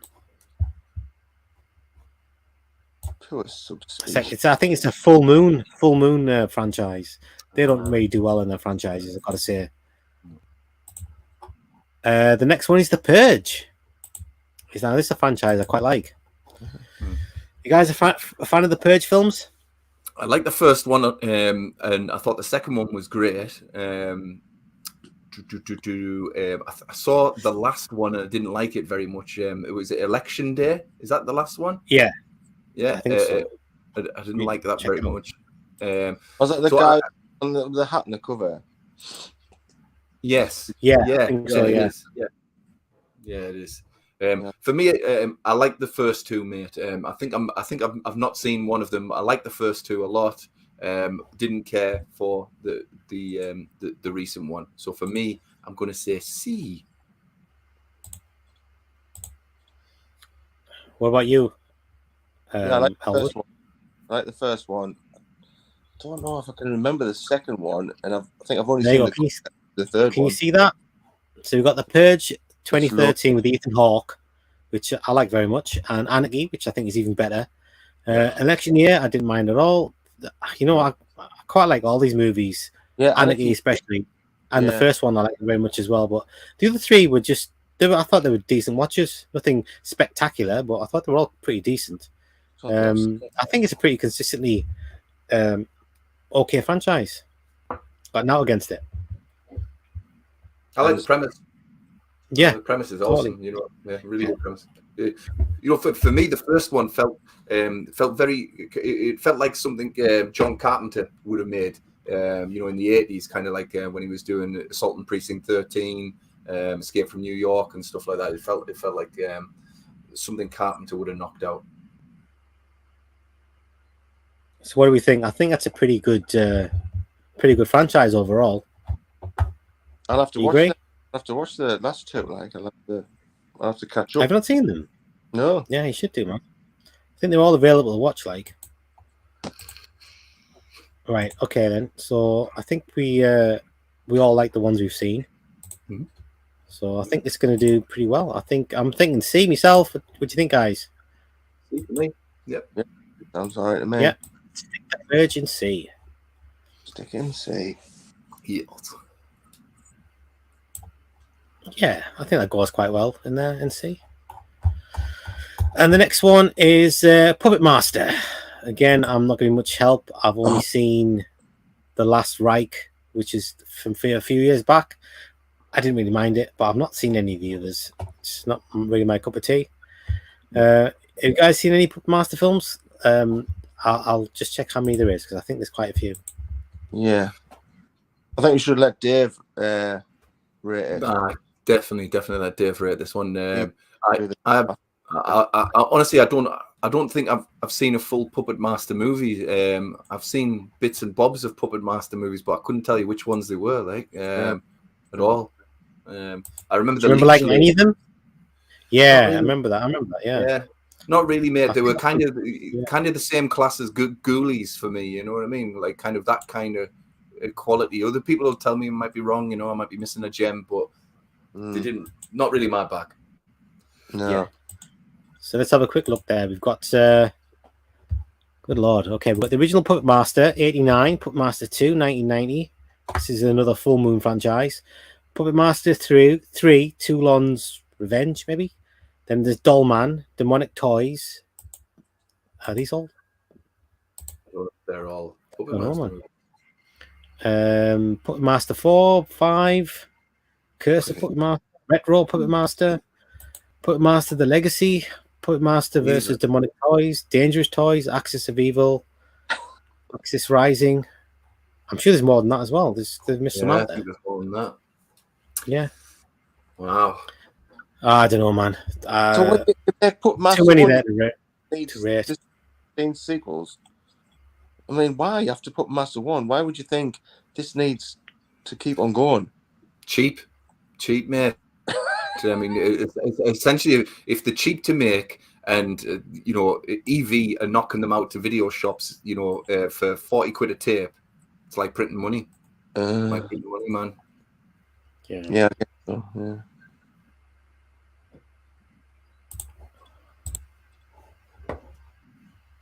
Right. So I don't think we can rank that one, guys. Is that on the screen or not? Yeah. Yeah, it is great. Yeah.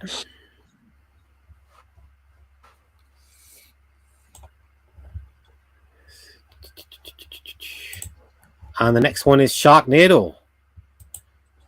And I've seen all the Sharknadoes, guys, because I don't know why, but I've seen all the Sharknadoes. I thought they were quite fun. I don't mind them at all. None of them are like very good or anything, but they're all watchable. They're all fun. They're like they're proper tongue in cheek, aren't they? And you can enjoy that if you get behind that sort of thing. And yeah, I don't mind them at all. I can't say any of them are good, but I don't mind Sharknado. What do we think? I haven't seen them, but is it just a tornado with sharks in it? Pretty much. Exactly. How does that happen then? How does that come about? That's when a tornado goes in the water, sweeps all the sharks up, and then throws them at people. That's genuinely it. Does this happen often? It happens in every it's happened single 5 times so far. I think one of them he goes back in time or something. He goes time travel. Yeah. I think that the one I saw had Gary Busey in, like where I remember they kind of wheeled him in and said, "Don't really say much, Gary, because you're fucking insane." And he just stands there and goes rah, rah, rah, rah, rah, every now and then. The one that I've seen was quite fun, but I would never ever watch them again, ever. Never. So I can't rate this one, mate. It's got that sci-fi low budget thing that I can't do. I really can't do. Mm-hmm. It's you know, my time is more valuable than a Sharknado movie. Yeah, I guess mine isn't because I've seen them all. Let's stick it in D. because they're not good movies. Like they're watchable, but they're not. I wouldn't call them good. Yeah, okay. I'm surprised I haven't seen those, Al. Would you say you like shark films? Yeah, I know. I think the title puts me off. Right, the next one, guys, is The Silence of the Lambs. Ooh. And what do we think of Silence of the Lambs? So which one are we starting from? So we've got Manhunter. Oh, yeah, Manhunter. I forgot about Manhunter. Yeah, you start got from Silence of the Lambs. Then you've got Hannibal. Then you've got that fucking Red Dragon thing. All right, yeah. What else have we got on there? There's more. I'm pretty sure. I'm sure there's a young Hannibal Lecter movie, like Hannibal prequel or something like that. Yeah, it says here. There's let's have a look. So Manhunter 1986, Silence of the Lambs 1991, Hannibal 2001. I'm not a fan of Hannibal, but I like Manhunter and Silence of the Lambs. They're both very good. Red Dragon. My lass has watched that. I've not seen that. She liked it. Hannibal Rising 2007. Then the TV series, which we're not going to talk about. There's two brilliant. TV The TV series, though, it is brilliant. The TV series. Yeah, brilliant. Oh, that's it. I think it stopped at Hannibal Rising 2007. Right. So that's 1, 2, 3, 4, 5 movies. Yeah. Oh, listen, I rate the first two big time. So that for me, that that makes it a strong franchise because it has these two really fantastically well made movies in there.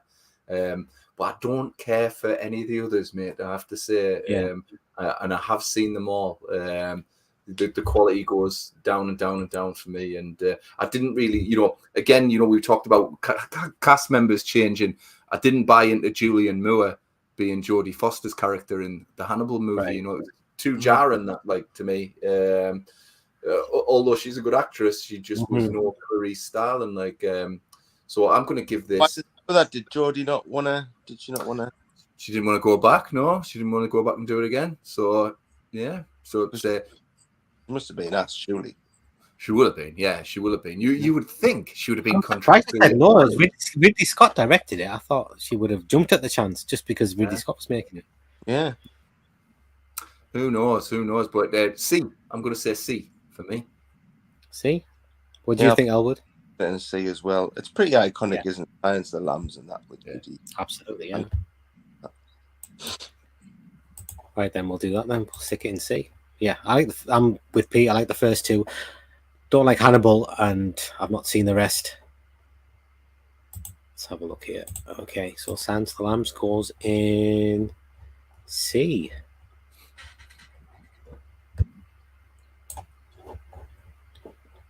Here. Should we have a look, see if there's any comments there?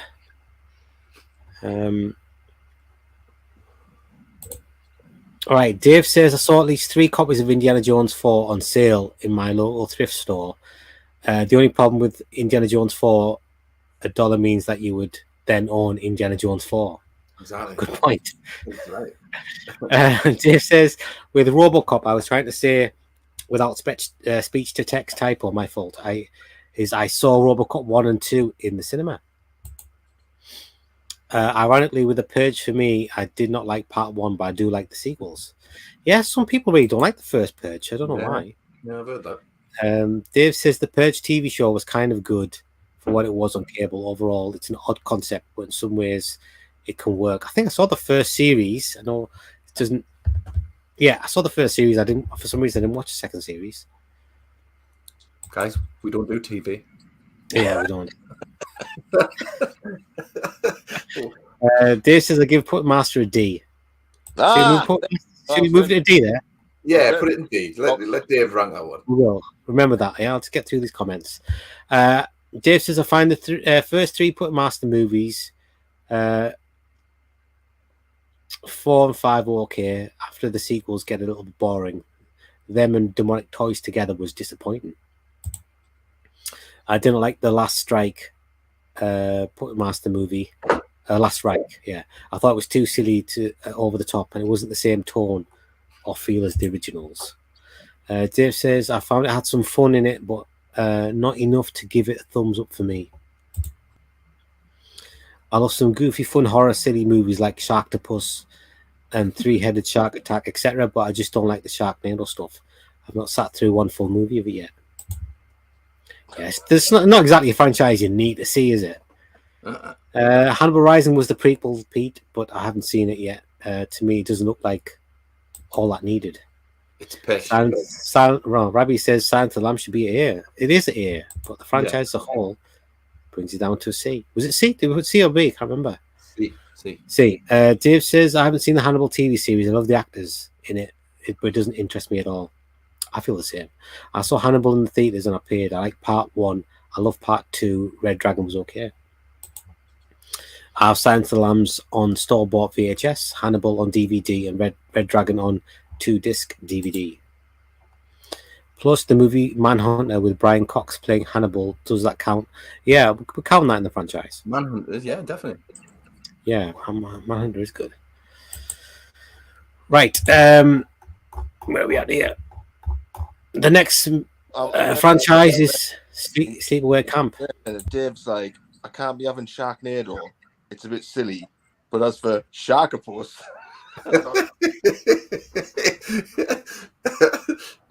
what? Okay, Jesus.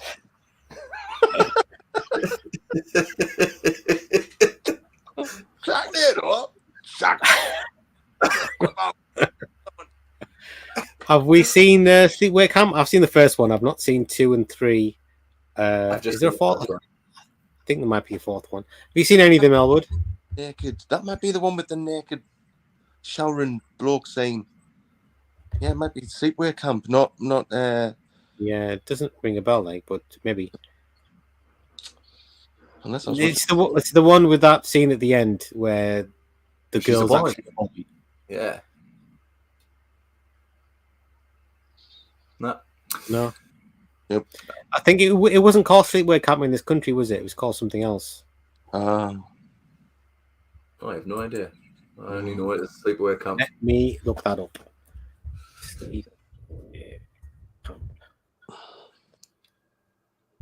I think Elwood, if you haven't seen Sleepaway Camp, you should probably give it a watch because it's not bad. And the end scene is genuinely jarring and bloody scary. To be fair, it kind of stays with you. It's on Shudder. It's on Shudder. You can check it out. It's. I mean, yeah, it's a little bit weird, but the end scene is really quite iconic, guy. Oh, right.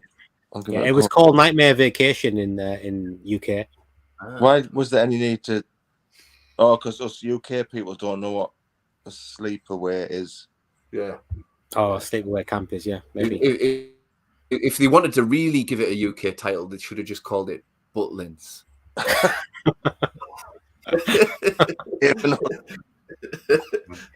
The Butlins Massacre.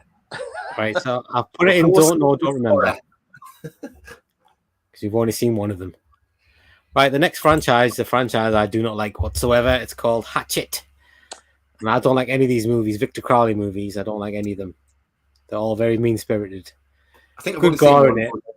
Yeah, I've seen them all. I don't know why, but I've seen them all, including Victor Crowley. I think there's 4 altogether, I think. And I didn't like any of them. Have you seen any, Elwood?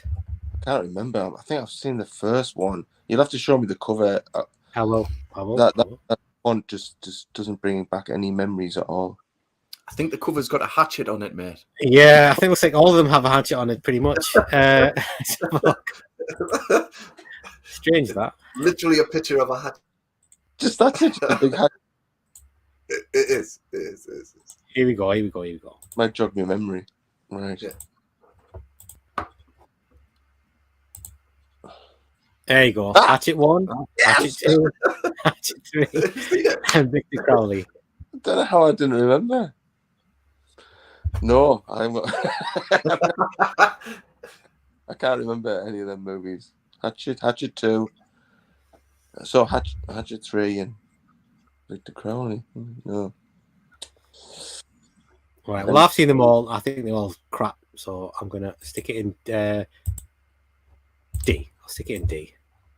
Props. No, I'll stick it in E. Why not? Go for it.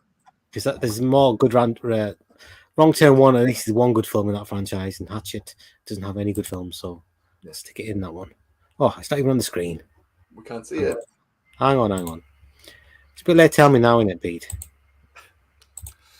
He's got one job. You try doing this shit, man. It's not as easy as it looks. Right. Okay, there we go. E, there you go. Hatchet right next to wrong turn. Yeah. And the next one is Witchboard. Hmm. I think there's a shit ton of these movies, all direct-to-video films. I think I might have seen one or two. No idea. I think I've seen the original, which I don't think was too bad a film, but I think there's loads of these films. Let's have a look. Does it ring a bell with you guys or not? Nah. I've never seen any of them. I remember the cover of Witchboard, a Medusa Pictures poster, I think it was, that I remember, but I've never seen the movie. Or movies. Oh, it says here there's only 3 Witchboard films. Can't be right, can it? Was the Some franchises only have 3 installments, Bass? Could be legit. Which one am I thinking that's got loads of movies in it? Could be any one of these franchises. Yeah, there's only 3. Witchboard 2, and Witchboard 3, The Possession. Yeah. So anyway, I've only seen one of them, so I can't really rank it. Let's just stick that in don't know. And the next one is Leprechaun. And, how many of them? Yeah, how many of them? Probably loads of them. Is that the only thing Warwick Davies does now? Just makes Leprechaun movies? No, he recently did a Willow TV show on Disney. Oh no, because it's a TV show. We don't talk about TV shows. Yeah, that's all he does. Yeah, he did a Willow TV show for Disney recently. And yeah, it's a long time ago since he did the original Willow. Is he a caller now? Then you see, he said taller. He's maturer. He's maturer Willow now. Yeah. Do you know what? I have never seen the movie Willow. Never seen it, man. Right, is it Val Kilmer's in Willow? Yeah, it's a good film, man. It's a good film. Seen it. Can you guess how many Leprechaun films there is? Can you take a guess? 7. 11. There is 1, 2, 3, 4, 5, 6, 7, 8. It's 8. The most recent one is 2018. Wow. Yeah. And they've all got Warwick in. They've all got Leprechaun in space, Leprechaun in the hood, Leprechaun back to the hood, Leprechaun Origins, Leprechaun Returns, and then the original 3. Leprechaun in the hood. I think Ice-T's in that one. I think Ice-T's in one of them. Oh my god! How does he get to space? You'll have to watch and find out, mate. I have no idea. He's a leprechaun. He can do whatever he wants, can't he? He's a flipping leprechaun, man. True. It doesn't need to be an astronaut. He's a leprechaun, for God's sake. I can go on astronaut training. Okay, right. So I don't think we can rate that one. I don't think it would do very well if we had seen them. There's probably a good reason why we haven't. Right. To be honest, I've not seen a single one. Not seen a single Leprechaun movie. It just puts you off, doesn't it? When you just look at the cover, you think.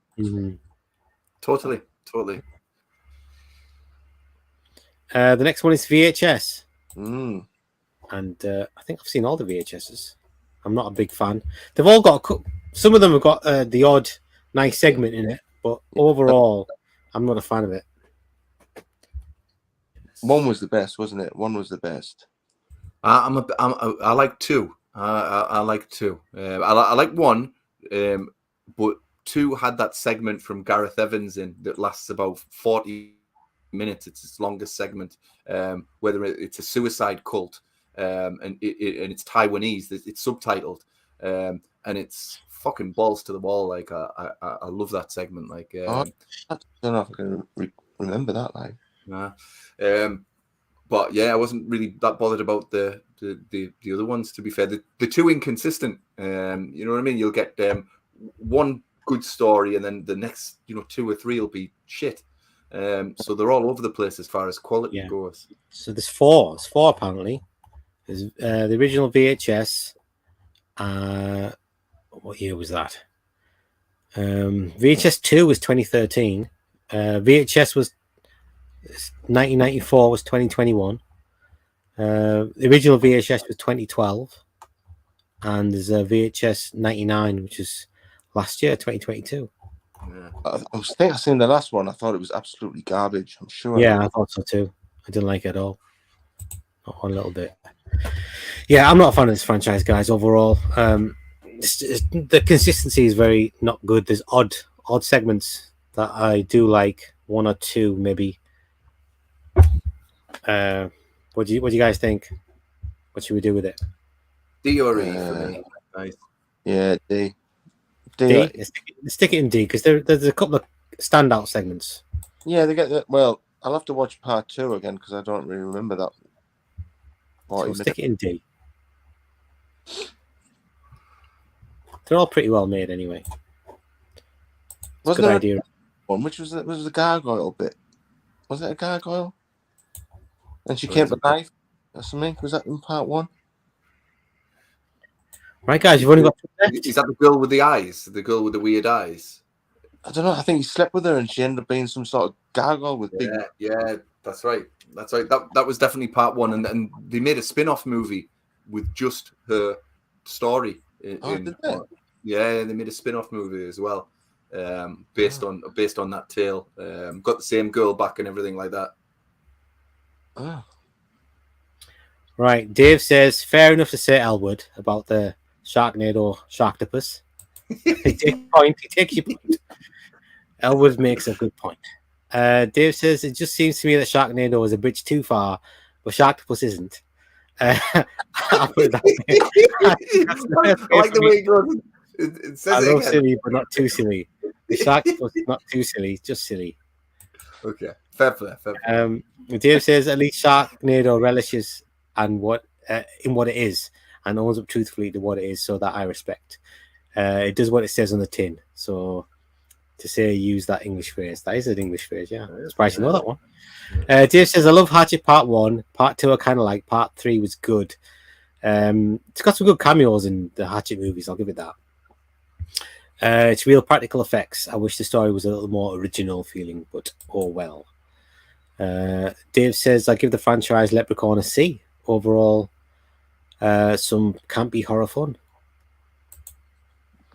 Dave says I didn't see the Leprechaun movie where they tried to do it like a prequel, but I saw all the other ones and the new one. They were placed where we gave us, but the new guy seems pretty good in the part.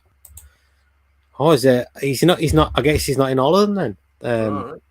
What's his name? Warwick Davis. Yeah. Oh. Dave says I give VHS a D. I like the first one. I started watching the second one. I didn't like it, so I shut it off. I haven't seen the other movies after part 2 yet. So look, guys, we've got 3 left, and they're barely horror, but they were on the list, and there's 3 or more of them. So we'll get through them, eh? Let's do it. So we've got Jurassic Park. I like the first one. Yeah. Honestly, I like the first one. I thought 2. How much do you like the first one? Because some people, it's like one of their favorite movies. I don't really rate it that well. It's slow as anything. Jurassic Park. Nothing happens in the first half of the movie, man. Absolutely nothing. True. Well, Jeff opinion. Goldblum's awesome in it. You know. Yeah, he is. He's He's like half how much I like the movies, half due just to him, Totally. and the other half the dinosaurs. But the dinosaurs don't come in till halfway through, like more like the mayhem that happens. So 2 I saw at the cinema. Actually, 1 and 2 I saw at the cinema. 3 I've seen. It was fine. Then Talking Velociraptor in part 3. Was there? I don't remember. Yeah, it's Sam Neill has a dream. What's the name of Sam Neill's character in Bloody Jurassic Park? Anyway, whatever. Look it up. Yeah, look it up. You carry on looking up. Yeah, so he's asleep on a helicopter, and when he wakes up, there's a Velociraptor, I think, on the chair in an airplane, and it kind of turns around and goes, "Hi, Ned." Like that, and he wakes up and he goes, "Oh, it was just a dream." So yeah, there's a talking. Alan Grant. Yeah, he goes. It says something like, "Hi, Alan." That's something like that. It's like the 3 amigos at the end of where they're all saying goodnight around the campfire, and that little lizard turns around and goes, "Good night, Ned." It's the same shit. It's the same shit. Yeah. Jump the shark. That movie, like Jump the Shark. Yeah. So I looks like, really don't like the new ones either. Like, me neither. I've not seen the most recent one, but the other two I didn't. I didn't like. It's dreadful. Yeah. So I mean, to me, it looks like only one is the only one that's decent. Well, good, but I don't think it's fantastic. Well, so it's like one movie. They're not scary. What do you guys think? I'm not scared of a T-Rex or a Velociraptor. I'm not scared. I just watched the new one. I was never into dinosaurs. I know people who are into dinosaurs would probably like it more, but dinosaurs has never been a thing for me ever. Even when I was a kid, dinosaurs weren't I wasn't like that new enamored one by dinosaurs. Fast. What's it called when he goes back in time? That new one. Not back in time. 65. Oh, 65. Yeah, 65. Yeah, I'm not scared of those dinosaurs. So what? It's not scary. Jurassic Park had a couple of good jump scares in it. I think when they were in the car, and it's got lots of iconic moments. I mean, no doubt, it's got lots of iconic moments. But like overall, the film is like it's a film of two halves, isn't it? Yeah. For me, it is. I'm going to say a D for me, mate, because it'd be for me because it's granted I don't like any of the sequels, but I've always gone back and watched all of the sequels, so it does have a bit of staying power, right enough. But the quality dipped from the first one, right enough. I did like in Jurassic. I think it was Jurassic World where you see the great white jumping out, and then a dinosaur comes from the water and eats the shark. I like that bit. What a method! I was going to say, have you watched the trailer for the Meg 2? Yeah, I have. Does that? Have his foot in his mouth? I know. Do you know what? It's got this one scene, right? They've got a real problem with size in this movie. It's got this one scene where you see the megalodon coming up from the fucking sea, and I swear that you could fit an island in its mouth. And then you've got this other scene where Jason Statham is fucking running away from it, and the megalodon goes to chomp him, and he just goes like that. He goes, boo, kicks it in the mouth, and I'm like, did he just kick the megalodon in the mouth? And the very first scene, a fucking T-Rex, right, is just milling about, and a megalodon jumps out and kills the T-Rex, and I'm like, so you can kill a T-Rex, but you can't get past Jason Statham's fucking foot. Are you sure? Mental. Yeah, that's definitely wrong with the scale there. Like, totally. I thought exactly the same thing. I thought, how is he holding the megalodon's pretty mouth open with his foot? Just kill the T-Rex. Totally. Anywho, D for me. So what do we think then? Right, so it's decided D. Are you happy with D for Jurassic Park as a franchise? Elwood? Yeah. Let's do it, man. D. That's D, yeah. Next to VHS. All right. The penultimate one is the Ghostbusters franchise. I like the first two. Couldn't give a shit about the rest. Yeah, that one with the lasses in was terrible, wasn't it? Yeah, I didn't like the new one. I mean, I liked it. It was okay, but I didn't. Afterlife, I wasn't like. I'm exactly the same as you guys. Love the first two.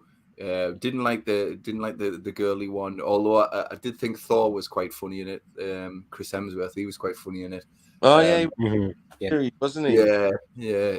And Afterlife, full of Scooby Doo ghosts, wasn't it? It was full of Scooby. There's like the Scooby Doo movies. The ghosts from there, they took them out and stuck them in.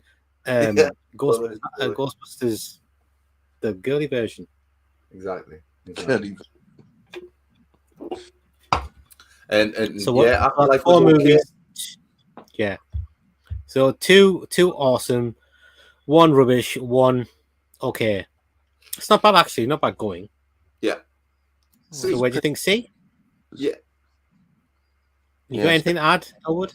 No, it's pretty iconic Ghostbusters, isn't it? I mean, yeah, it totally is. Yeah. Well, what is it? Peter Venkman, Igor Spengler, Ray Winston. No, not Ray Winston. Not Ray Winston, man. Names? Well.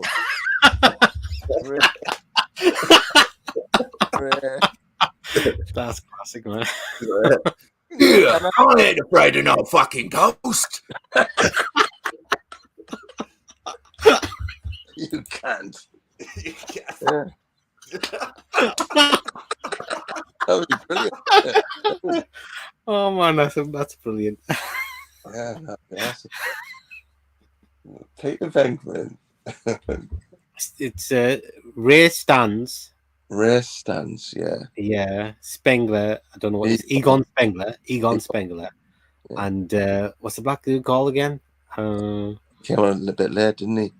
Yeah. Is he not a Winston? I'm sure he's a Winston. Yeah, his name's Winston. That's right. Yeah. Yeah. Yeah, there you go. Who are you going to call? The originals. Right, so let's go. Pete, you know, I've got this memory in my head. I don't know if it's true, but I remember watching Ghostbusters at your house, right, when it first came out on video at your house. And I seem to remember, but it doesn't seem right because I seem to remember there being a trailer for Fright Night on the VHS for Ghostbusters. Can that be right? Because Fright Night's like an 18 certificate, and Ghostbusters is a PG. It was like I don't even think the movie was like totally made at that time. It was like a teaser trailer for Fright Night. Possibly. Could that be right? Possibly, it could be right because they're both Columbia Pictures movies, so it would show up on a big release movie. So it could be right. That. Because I remember it got me totally excited to watch Fright Night. Yeah, Fright Night. Right. Is Fright Night not in the? No, we've done it. You already shit on Fright Night, Elwood. Oh, last week you took a big dump on Fright Night. Don't you remember? You dickhead.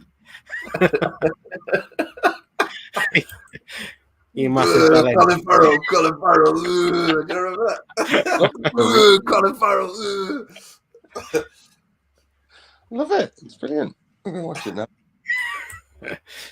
Right. So the very last one we've got, guys, and it is the Mummy franchise. I like the first Mummy. I do, but the others, not so much. Yeah. No, I haven't watched the others. others. Only 3 Mummy films, is that right? Or no, they make more. There'll be more than 3. There'll be more than 3. Let's have a look. Well, it depends if you're counting the Scorpion. Oh, the remake, the Tom Cruise Mummy. That was. Yeah. And suppose you got some old ones from the Universal. Well, I've not seen any of those, so no, let's pretend they don't exist. Yeah, I thought 1 was great, 2 was shite because it had that god awful CGI at the end. I wasn't bothered about the Jet Li one, man. That was boring. Like the Tom Cruise remake was piss. Although it did have a couple of callbacks to American Wealth of London, which I appreciated. So it's a one good movie franchise. This D. Right. Okay. So we've got here. Right. We've got The Mummy from 1999, Mummy Returns 2001, The Scorpion King with The Rock in it from 2002, directed by Chuck Russell, and then we've got Mummy, Tomb of the Dragon Emperor with Jet Li in, The Scorpion King 2. Russell Mulcahy directed. That's okay. No way. And The Scorpion King 3, Battle for Redemption. I don't know if we're counting these Scorpion Kings because there's a Scorpion King 4 as well. Well, you have to really, yeah. And then The Mummy 2017 with Tom Cruise in it. So I see one really good film there, and then that's it. Who was the main actor in the first one?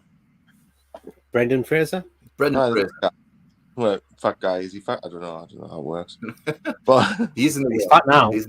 Yeah, he's fat now. Yeah. And who's the really pretty dark-haired girl? Rachel Weisz, is it? Yes.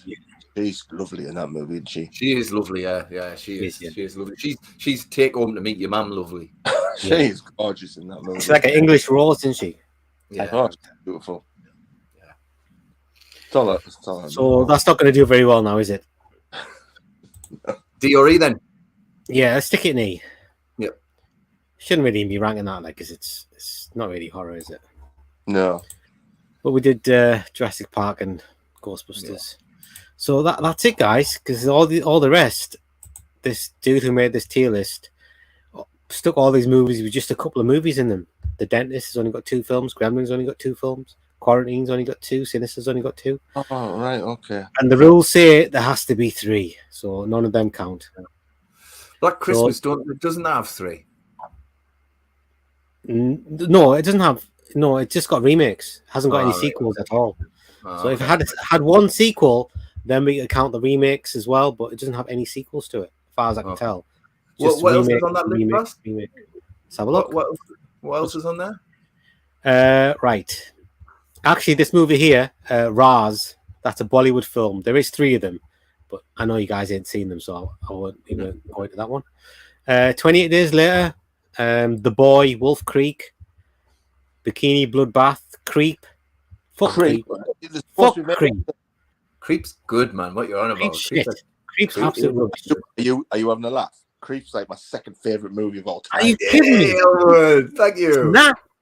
Creep is great. It's boring. It's not. It's a flipping dude with a bloody silly mask on. It's crap, man. It's absolute crap. It's awesome. It's awesome. I think the plot is good as well. Yeah, I heard that they were making Creep 3, but it just keeps saying that they are making it, and nothing's really come about. So good. I'm glad. It's not worth a bloody 3rd movie. It wasn't worth the 2nd movie. And that's all I've got to say on the subject. We've got The Babysitter, Hollow Man, Scene of Evil, Grave Encounters, Dead Snow. Oh, actually, I think there might be 3 Dead Snow films. Is there? No, I think there's a few Dead Snows in there. Anyway, it don't matter. Salem's Lot, Attack of the Killer Tomatoes. Rusty, I sent you a link last week. So the new Salem's Lot movie seems to be in trouble. So Warner Brothers did a presentation of all their upcoming movies, and Salem's Lot was completely missing from the slate. Mm-hmm. So does that mean they're gonna? It's reshoots? Does that mean they're gonna bin it? What do you reckon? I think they're probably just going to drop it on one of the streaming channels. Remake. That's what I think. Yeah, we'll see. But that's disappointing, man, because I know you were looking forward to going to the cinema to watch the Salem's Lot, you know. And I think I'm going to be looking forward to it for probably 2 years. But never mind. Yeah. Right. So look, the rest is all just actually AVPs there as well. Never mind. And yeah, that's the lot there. How about did we do well? Right. Okay. Let's have a quick recap. And how many did we get in the top tier? One. Yeah. Oh, that's one. So, I've not got on the list, right? So apparently, the best franchise for consistency and quality is The Evil Dead. And we slagged it off for 40 minutes at the start. just the most recent one. And these are the runner-ups: Exorcist, Friday the 13th, The Conjuring, The Living Dead franchise, and The Blair Witch Project. So not bad going. Yeah. And there's the Bees. These are all classic franchises, like in general. Yeah, definitely. They just had a few clunkers in there that brought it down a little bit, which is unfortunate. And then these ones just had a few extra ones that were not very good. Yeah. So that's pretty much it. And most of them have got really good movies in them, but it's just the amount of bad ones affect it. I mean, look at this Child's Play there, man. First two Child's Play are brilliant, and the rest are just rubbish. Bride of Chucky was all right. Shut up, it wasn't.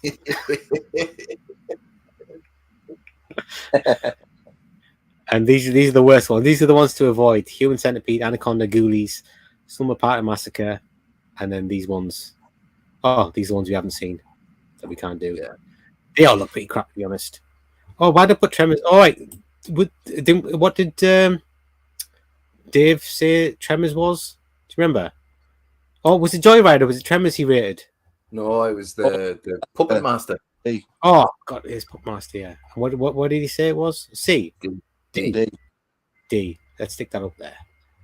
Take one for the team. Thank you, Dave. All the master fans out there. I like 3, that. 6, 9, Puppet 12. Master is ranked the same as Jurassic Park, man. You know, Steven Spielberg would be shitting himself. Like, I should have made fucking cheap ass movies about puppets. Shit. All right, let's finish up with these comments. Jesus.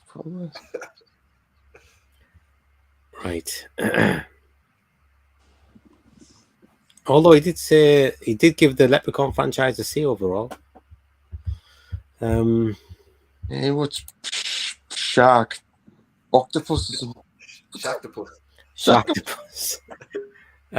Dave says he saw Lost World in the theaters. He liked part 3 of Jurassic Park and saw it at the theaters and kind of liked it. Dave says the Meg 2 looked like it has some good fun in it. Way too much CGI though. That's my only nitpick with most of what I see. How else are you going to do it though, Dave? How else are you going to do it? You know what I mean? You can't. No, there should definitely be a real form gigantic shark because I Yeah. don't think there's enough foam on the planet, and you would definitely not get it to work underwater. So logistically, I think CGI is the only way they're going to complete this task. Dave. No, use a real megalodon. Oh, man.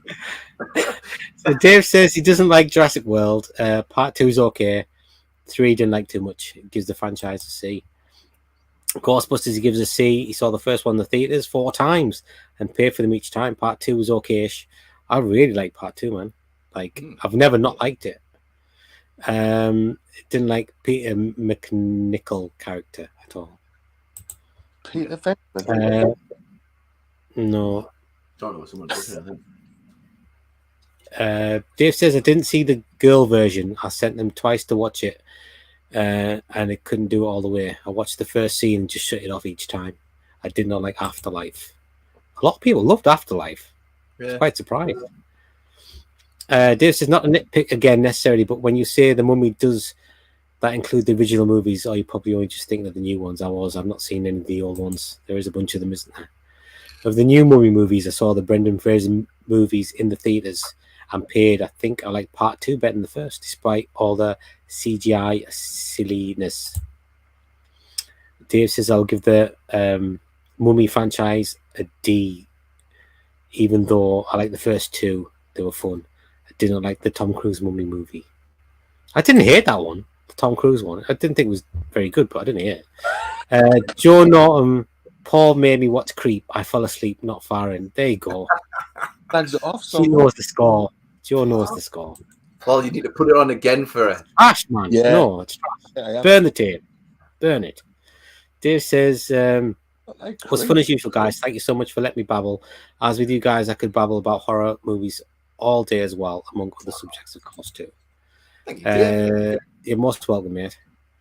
Jurassic Park beats Puppet Master. Almost sounds like the movie Carnosaur. Yeah, Carnosaur. Right, guys, we've done it. We finished. Yes. You know, What are it we took doing us next? 2 hours and 8 minutes. I don't know. That's fast. That was Any ideas? Maybe it's because I was a bit drunk last week. I do apologise to the viewers for my drunken behaviour. Do you know what? I was pissed last week as well, mate. I had You my bloody black were? cup. Yeah, I had my black cup, and there was red wine in that black cup. I got through 2.5 bottles of red wine. Do you know? Honestly, I've never got past the second bottle ever in my life. But it was just we were back there, the chat and all that. It was good. Crack. Yeah, after that, no. It was good crack. Yeah. What we're going to do next? Why don't Yeah, we challenge each other to watch a film that they haven't seen, and then you get that person to review it? Okay. I'm thinking out loud here, guys. I'm thinking out loud. I thought about best jump scares or best twists, maybe. Ooh, okay. Or I don't know what else. I said you something, didn't I? Oh yeah, you did. Yeah, let me have a look. I was just in the I like this. car by You did. You myself sent me a message about it. last Sunday, and I was a bit bored, and I was just like, Yeah. it was raining. It was bank holiday Monday, and I was alone. I was waiting for something to come on. Actually. He said maybe best scenes or best kills or best jump scares. Best kills. Best kills. But mind you, isn't that just going to be like sort of Final Destination stuff all the time, isn't it? Because they're quite like, it's fell on there. Yeah, I know what you mean. Right. Well, let's try and go for a topic that's not so big, because this one took us 3 streams, and when we did remakes, that took us 3 streams as well to get through it all. So let's try and think of a topic that's we can get done in one stream. I mean, I don't mind carrying on, but it always stretches out longer than I imagine it would. I mean, this one was like epic, like Lord of the Rings epic. Yeah, it was. I think our streams were long. Put them together, probably about the same length as Lord of the Rings. I wouldn't know. I switched those fucking things off, man. They were terrible. Fair play. How long was he walking towards where he was going? It does take a while. Like I'm sure I fell asleep for like 2 hours. Woke up and he's still walking. Do you know? I remember I've not tried, but it's been on twice, and the Hobbit, the fucking Hobbit movie, right? I have never got past the opening scene of that fucking movie where a bunch of hobbits are having a dinner party or something. I'm like, what the fuck is this? It's dreadful. Yeah, the dwarfs are juggling in that. Aye, it's like half an hour. I'm like, what? Why is it? You know, this should be just called the Hobbit's tea party, man. It's a half-hour fucking thing, man. I'm like, what the fuck? So I just turned it off. Completely frustrated with it. Fuck that noise. Yeah. I don't know why people like so much all that Lord of the Rings. It's geeks, isn't it? Not cool dudes like us. It's for like nerds, isn't it? Yeah, nerds. Totally. Harry Potter and people like that sort of Harry stuff. Potter. Do you know what I mean? Nerd geeks, not us proper horror movie cool dudes. You call it, man. That's all we are. Puppet master. What? Right. So Dave says, your suggestion, Elwood, it sounds more like a party game. Oh, is it a party game, Pete? Maybe. It's been your suggestion. Maybe each have opinions on horror movie sequels to come as a topic. Oh. Or how about underrated or movies people haven't seen from the 70s and or 80s? Well, we were all born in 76, so yeah. We weren't really watching movies, weren't we? Not that age. Why don't we do a watch party Retribution? Should we just get that going? Fuck aye, Retribution. Do you remember that, Elwood? Santa Maria, Mother of God, help me. Was that on neon on the blinds? Yeah, totally. Yeah. Was that the cover? The blinds? It was, yeah. I'll punch it up. Hang on. I don't remember the film, but I remember the cover. So I think I was just trying to get Holland to nick it for us. Was he the go-to guy to get these things? Was he? He was the go-to guy. I had to nick the covers from like Blockbuster and Ritz and totally. But he came on. We won't talk about this on air anyway. Peter bother nicking the covers, he just nicked the entire tapes. We shouldn't talk about this on air. It's going down a very dark path. But yeah, Retribution's great. Like, it's a great film. When did that come out then? 87. 87. That's not a long time ago. Who was in it? Dennis Limsworm, I think his name is. So how do you remember that, dude? Because I've got it. I've got it. I've watched it a few times recently. What, you got on DVD? I've got it on DVD. Yeah, I've got it on DVD. I had it on Blu-ray, but I sold it on eBay for like 20-30 quid because you can't get it on Blu-ray. But when I got it on Blu-ray, I realized someone had just ripped the DVD and bunged it on a Blu-ray disc. It's a German edition. It was pretty shit, so I just kept it on DVD. There was another movie that we used to always rent. What was that? What was that movie where she was like a little witch lady, and you're supposed to on the back of the cover it said, "Yeah, that's it, the blinds." Yeah. On the back of the cover of the movie, it was like, "Don't watch this," because it's like it was sort of like, I don't know if it was cursed. It said it was cursed. Do you know what I'm talking about?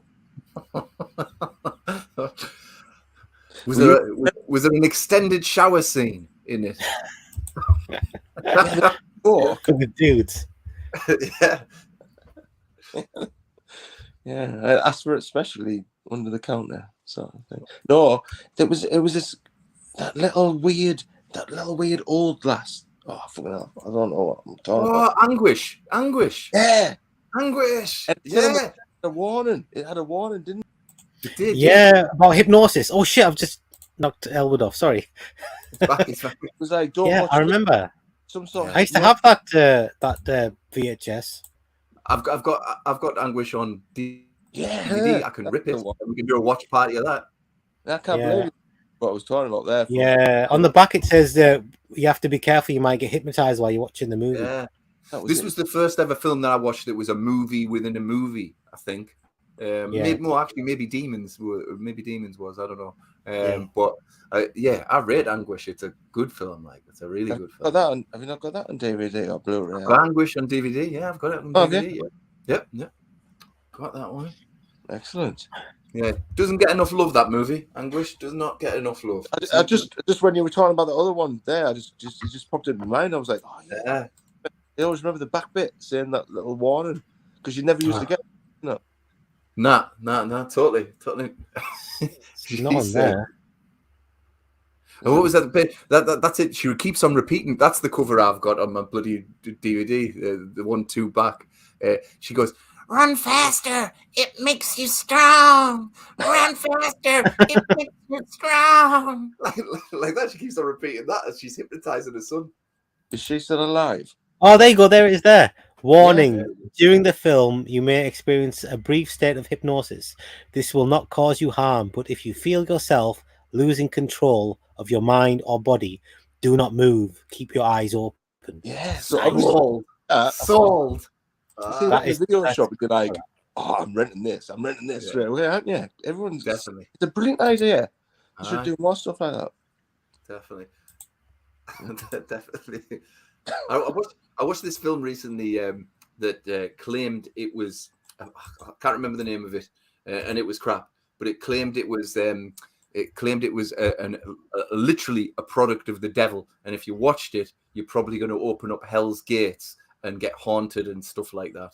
It was and it was fucking dreadful. I'll find out what the name is, and I'll ping you guys over a link, but it was fucking dreadful. But I do like that kind of thing. I do like that kind of PR on a that intrigues the shit out of me. Like It does, yeah. Well, it's like that new Cloverfield thing, isn't it? Have you seen the new Cloverfield site that's come up? The Slusho site. Is it the Slusho? Slusho? Yeah. I've heard about it. I haven't been on it. Have you been on it? Like, Yeah. Can you spell it? Spell it for us. I thought you said, can you smell it? You can smell it. No, can you spell it? Smell it. SLUSHO. Slusho. Because apparently that site's been dead since Cloverfield. And 2 weeks ago, it came up and running again. Yeah. With like new flavors and stuff. Yeah. So I mean, we're getting a Cloverfield sequel with the monster back, which is good. Go on Internet Movie Database.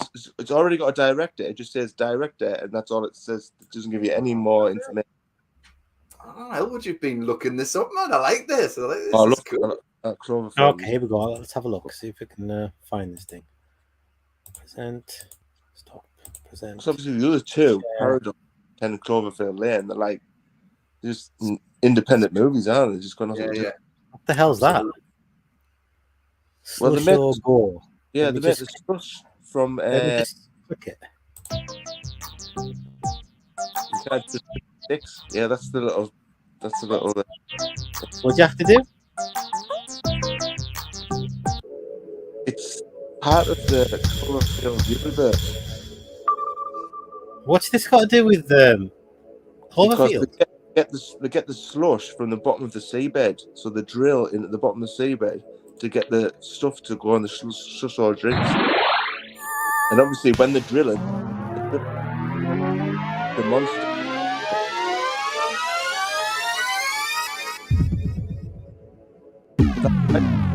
Part of the original, like the Blair Witch, when it was all online before it all came out. Just like Cloverfield just did that, and now it's just come back online. So everyone's like, "Oh." And do you know what the deal is as well? There'll be little Easter eggs hidden in these websites, because I remember when the first Cloverfield came out, there was hidden Easter eggs in the websites. You could find out facts about the film, but only if you did certain weird things. And there might be a clue on here that will lead you to another website and another website and another website until you find a trailer or something like that. So it's made from like seabed bloody. It's called something, seabed juice or something like that. Seabed. There's definitely a name for it that goes in the drink. I have no idea what's happening here. Like, still don't know what this has got to do with Cloverfield. I don't understand. Because they to make the slush rolls, they have to drill into the seabed. Drill. It's a slushy. Why do they have to drill it in the seabed for a slushy? Because that's why the thing's so special. Because it's got this addictive seabed juice. Yeah, you can't drink just 6 of us. You can't just drink that. Addictive. And when they were drilling the slush roll company, they awoke in the big monster thing. I know it's a bit weird. It's a bit out there, isn't it? But well, it's good because it tells us there's a new Cloverfield movie coming with a monster. So I'm looking. I'll be all over that. A direct sequel to Cloverfield, not the spacey one on the 10th film. Although the 10 Cloverfield Lane was good, wasn't it?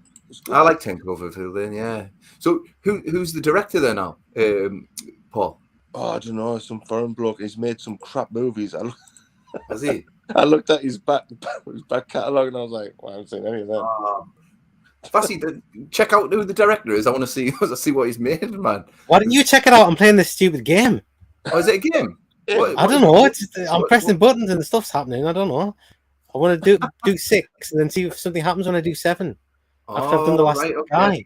Why don't you look it up, man? I'm sure you got a computer there, phone, something. Rush already, Peter. See, he's got him. He's addicted. That's true. He's addicted. This is the 6th one, and then there's something going to happen on the 7th. Don't know. So it's like a trailer to Cloverfield too. And it was also, I think it was like a little manga anime TV show as well before Cloverfield came out. What's going on? Look, I've done all 3. I've done all 6 now. Yeah. So I don't know if that character's got anything to do with the anime that came out before Cloverfield 1, but it was definitely a little anime TV show on some channel, some Japanese channel or something.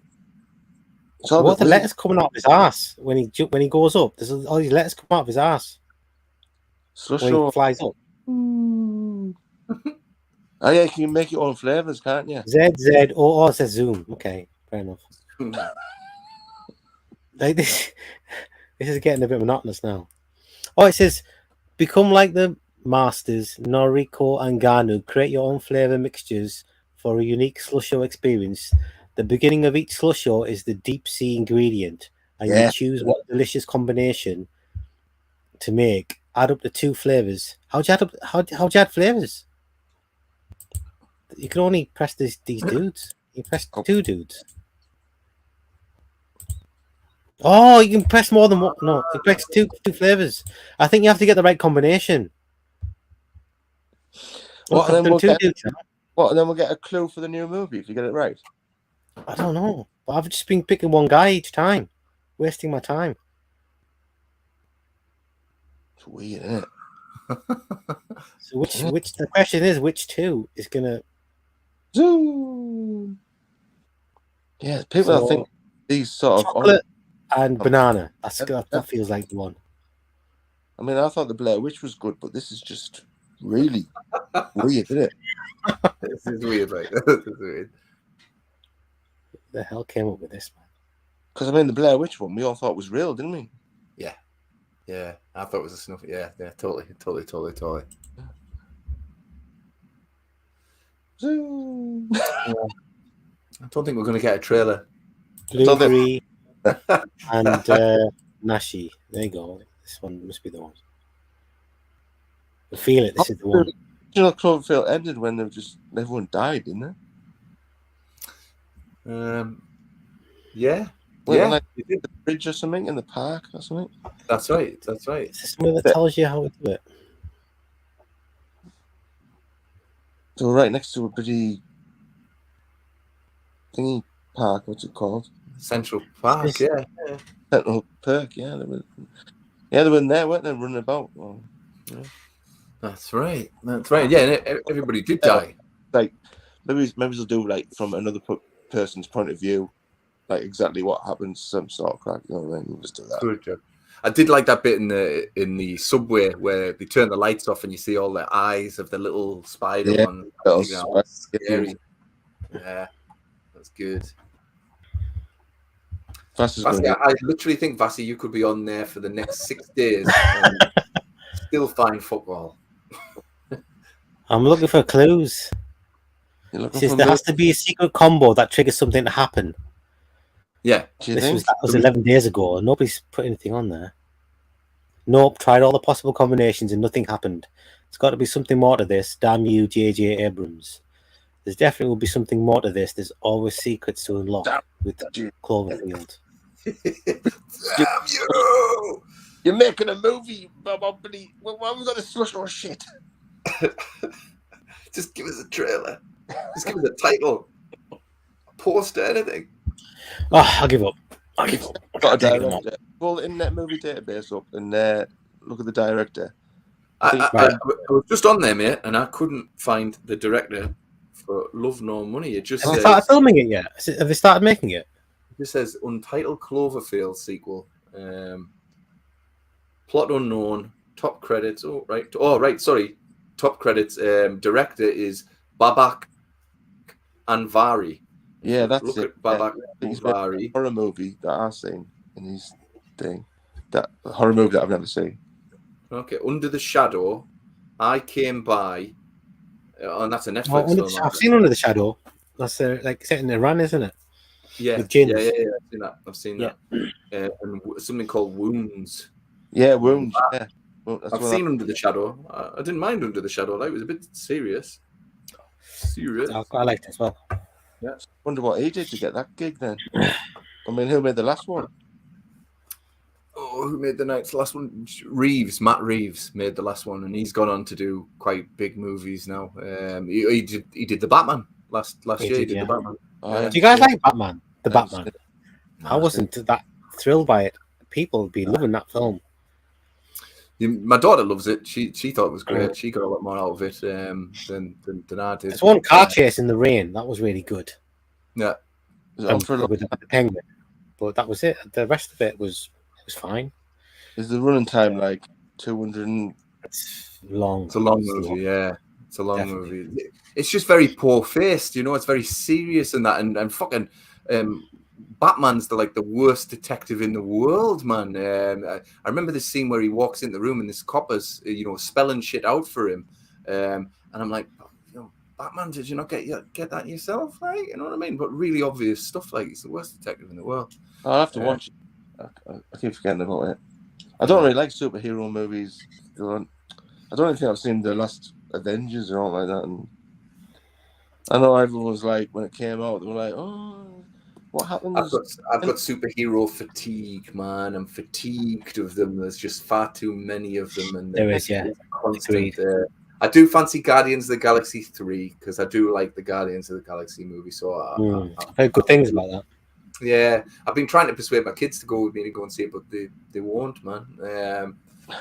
By yourself. Exactly. So yeah, it's one of those things. But should we wrap it up then, guys? It's 2.5 hours in. I think we should wrap it up. We're finished, haven't we? Let's wrap it up. So thanks for watching, everybody. We'll be back soon. Maybe next week, maybe not. We'll see. But we appreciate you sticking by with us, and I hope you enjoyed the stream. If you did, please like, comment, share, and subscribe. We would appreciate it. I'm on 851 subs at the moment. I'm doing okay. Quite happy with that. Yeah. So yeah, this is our live streams matter show. Signing off. I'm Vass. Take care. So we say bye, guys. Bye, everybody. See you later.